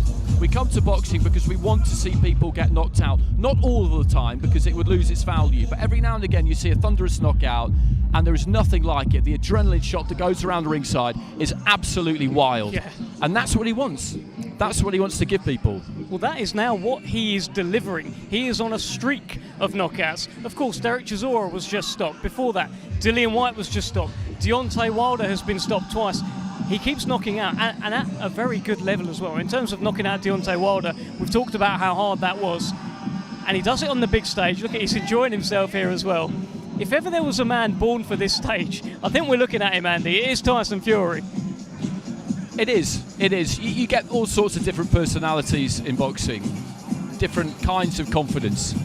But Fury's one of those true performers, and everything with him is a performance. He genuinely enjoys this. And I think that's why when he dabbled with retirement, he realised that it wasn't really going to work, because this is just too much fun. Well, let's hear now from the one and only Tyson Fury.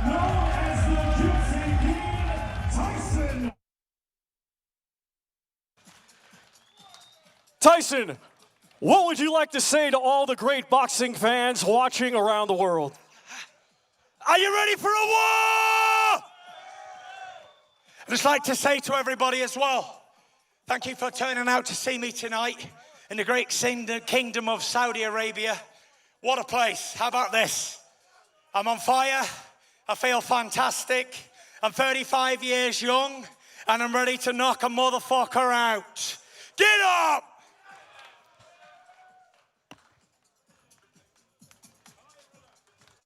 Have a classic Tyson Fury. Are you ready for a war? I mean, he looks ready for a war. I don't know if he's actually hoping to go to war on Saturday with Francis Ngannou. I think we're going to head back to Thomas Schreiber very shortly.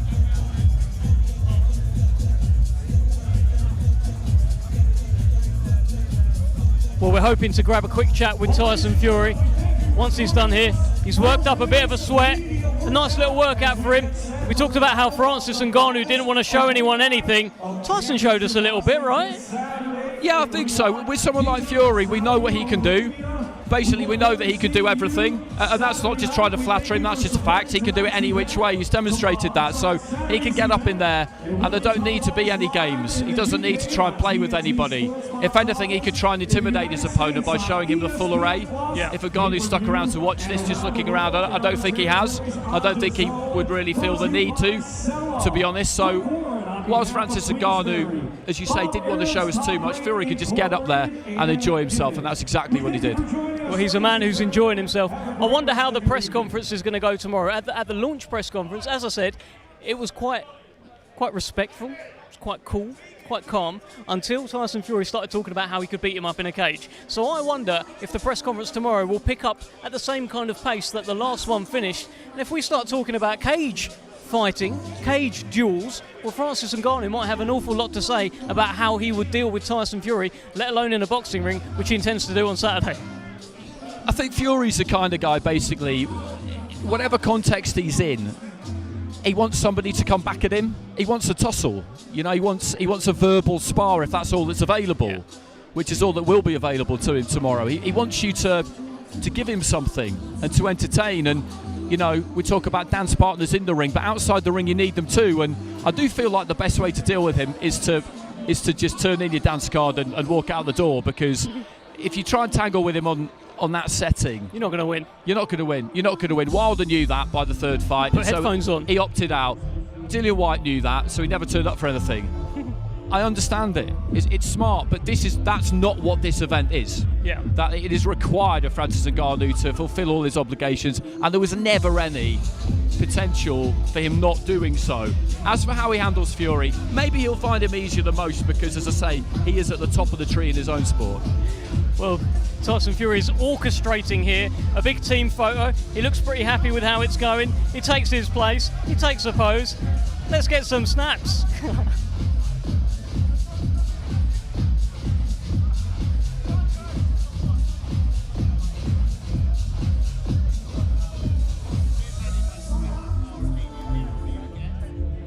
Now that is a solid team. You can see there Joseph Parker, part of the camp.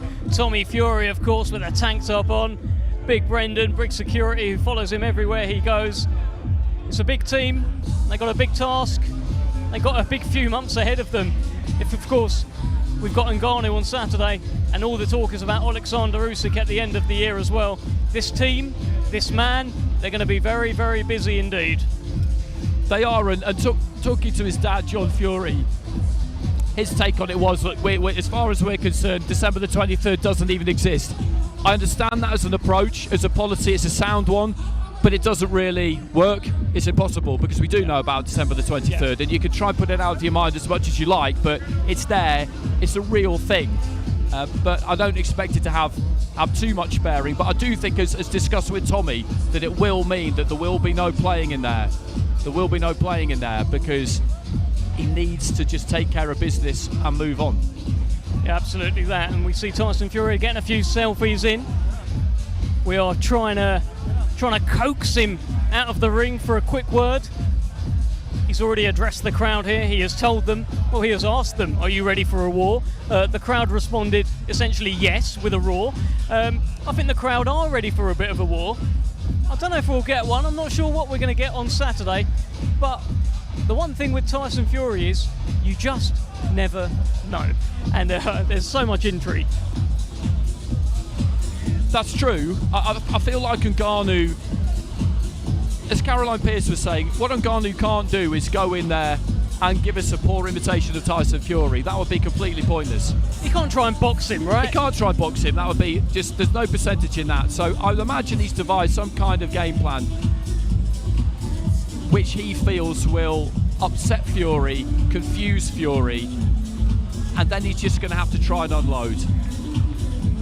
Just saying it makes me realise how difficult it's going to be, but that absolutely is what he has to try and do. Well, look, that's where perhaps the person who's saying it can help. I'm sure, Andy Clark, if you told me, oh, you got to do this, you got to do that, maybe it won't have the same impact as Mike Tyson telling him what he's got to do. So I guess, every inch counts, right? Every little helps. And I'd rather have Mike Tyson in my corner for a task like that than not have him. No, that's absolutely right. And there's going to be other people that he'll be able to have spoken to during the weeks. This is quite interesting because he's spending a long time in the ring there. They've got the towel wrapped around his neck. If you're the trainer, if you're Sugar Hill, you probably want to get him out of here as quick as you can now. We don't, obviously, because we need him to come down here and talk to us. But when you get a sweat on in the way that he has, what you don't want is him cooling down too much. So they've got that towel around his neck to try and make sure that doesn't happen. But, I wonder what it's really like training Tyson. In one sense, it should be amazing because you've got so much to work with and he knows his own body really, really well. But in another sense, he does seem pretty uncontrollable. Yeah, well, I think Tyson Fury is going to come and join us. We've got our man on the ground, Matt Rich, directing, trying to bring him in. And I think we will hear from the Gypsy King, from the WBC World Heavyweight Champion, very, very shortly. I think he's got a few gloves to sign, a few babies to kiss, as you do as a World Heavyweight Champion. Photos here and there. Selfies galore, but you expect that. If you are Tyson Fury, you are going to be stopped at every corner, every moment for a photo. And let's have a chat with the man himself. Tyson, how are you? Oh, absolutely fantastic. What a pleasure to be here tonight with you guys. You look like you love that. Absolutely loved listen, it. I'm having fun in there. It's what it's about, winning heavyweight champion of the world, in his element, having fun, in Saudi Arabia, in the sunshine, in the heat. Doesn't get any better. I didn't think we were going to get you out of the ring because you did about 20 minutes at the end. I was like, we're going to bring him in. We're going to bring him in. I was like, when? You was enjoying it in the ring afterwards. Yeah, I was enjoying myself. We're in fight week. I'm all rested and I'm all energised. I'm ready to rock and roll. I feel like I'm rewinding the clock back to my earlier days. Did you watch Francis Ngannou's workout? I didn't know. It doesn't really bother me what he does, to be fair. Well, he didn't show anything. I'm the best version of me, and if he can deal with that, good luck to him. He didn't really show us anything, did he, Andy? No, not particularly. We spoke to him afterwards and he said that he deliberately wasn't, doing too much. And when we spoke to him yesterday, he said that he hasn't really studied you too much. He's just been concentrating on himself as well. It's usually the best idea. But I'm in there floating like a butterfly. 19 stone, can you believe that? And 6'9". I'm moving like that. Wow, that's shocking. It's not fair, is it, really? There was a moment in there, Tyson, where I saw you do a little bit of this, a little bit of red rag to the bull. Is that what's happening on Saturday? That's what's happening. He's the bull, I'm the matador. 99.99% of the time, the matador wins. Let me tell you a quote that he said. Just bring your mic up a tad. He said that he's doing you a favour, by the way, by having this fight with you, because you wouldn't go over to the MMA world and fight him there. So him coming here is doing you a favour. Thoughts? Okay, that's a good quote, but let me give you a quote now. Francis Ngannou is a big fat sausage. How about that? Have we ever seen the man take his top off? No. He's a big fat sausage. I kind of suspect he's probably in quite a good shape though, isn't he? I think he's a big fat sausage. That's why he won't take his top off. He's embarrassed of his body. Well, I guess we're going to find out. Honestly, believe it. We'll find if it out. was up to Francis, he would fight me with his t-shirt on. Facts. I think he's in great shape. He looked in tremendous shape. I don't. I think he's a big fat sausage. You want to see a man in good shape? Hold that. Come on. Let's see it. This is a man in good shape. Ready to do fucking 30 rounds. That's a man in good shape there.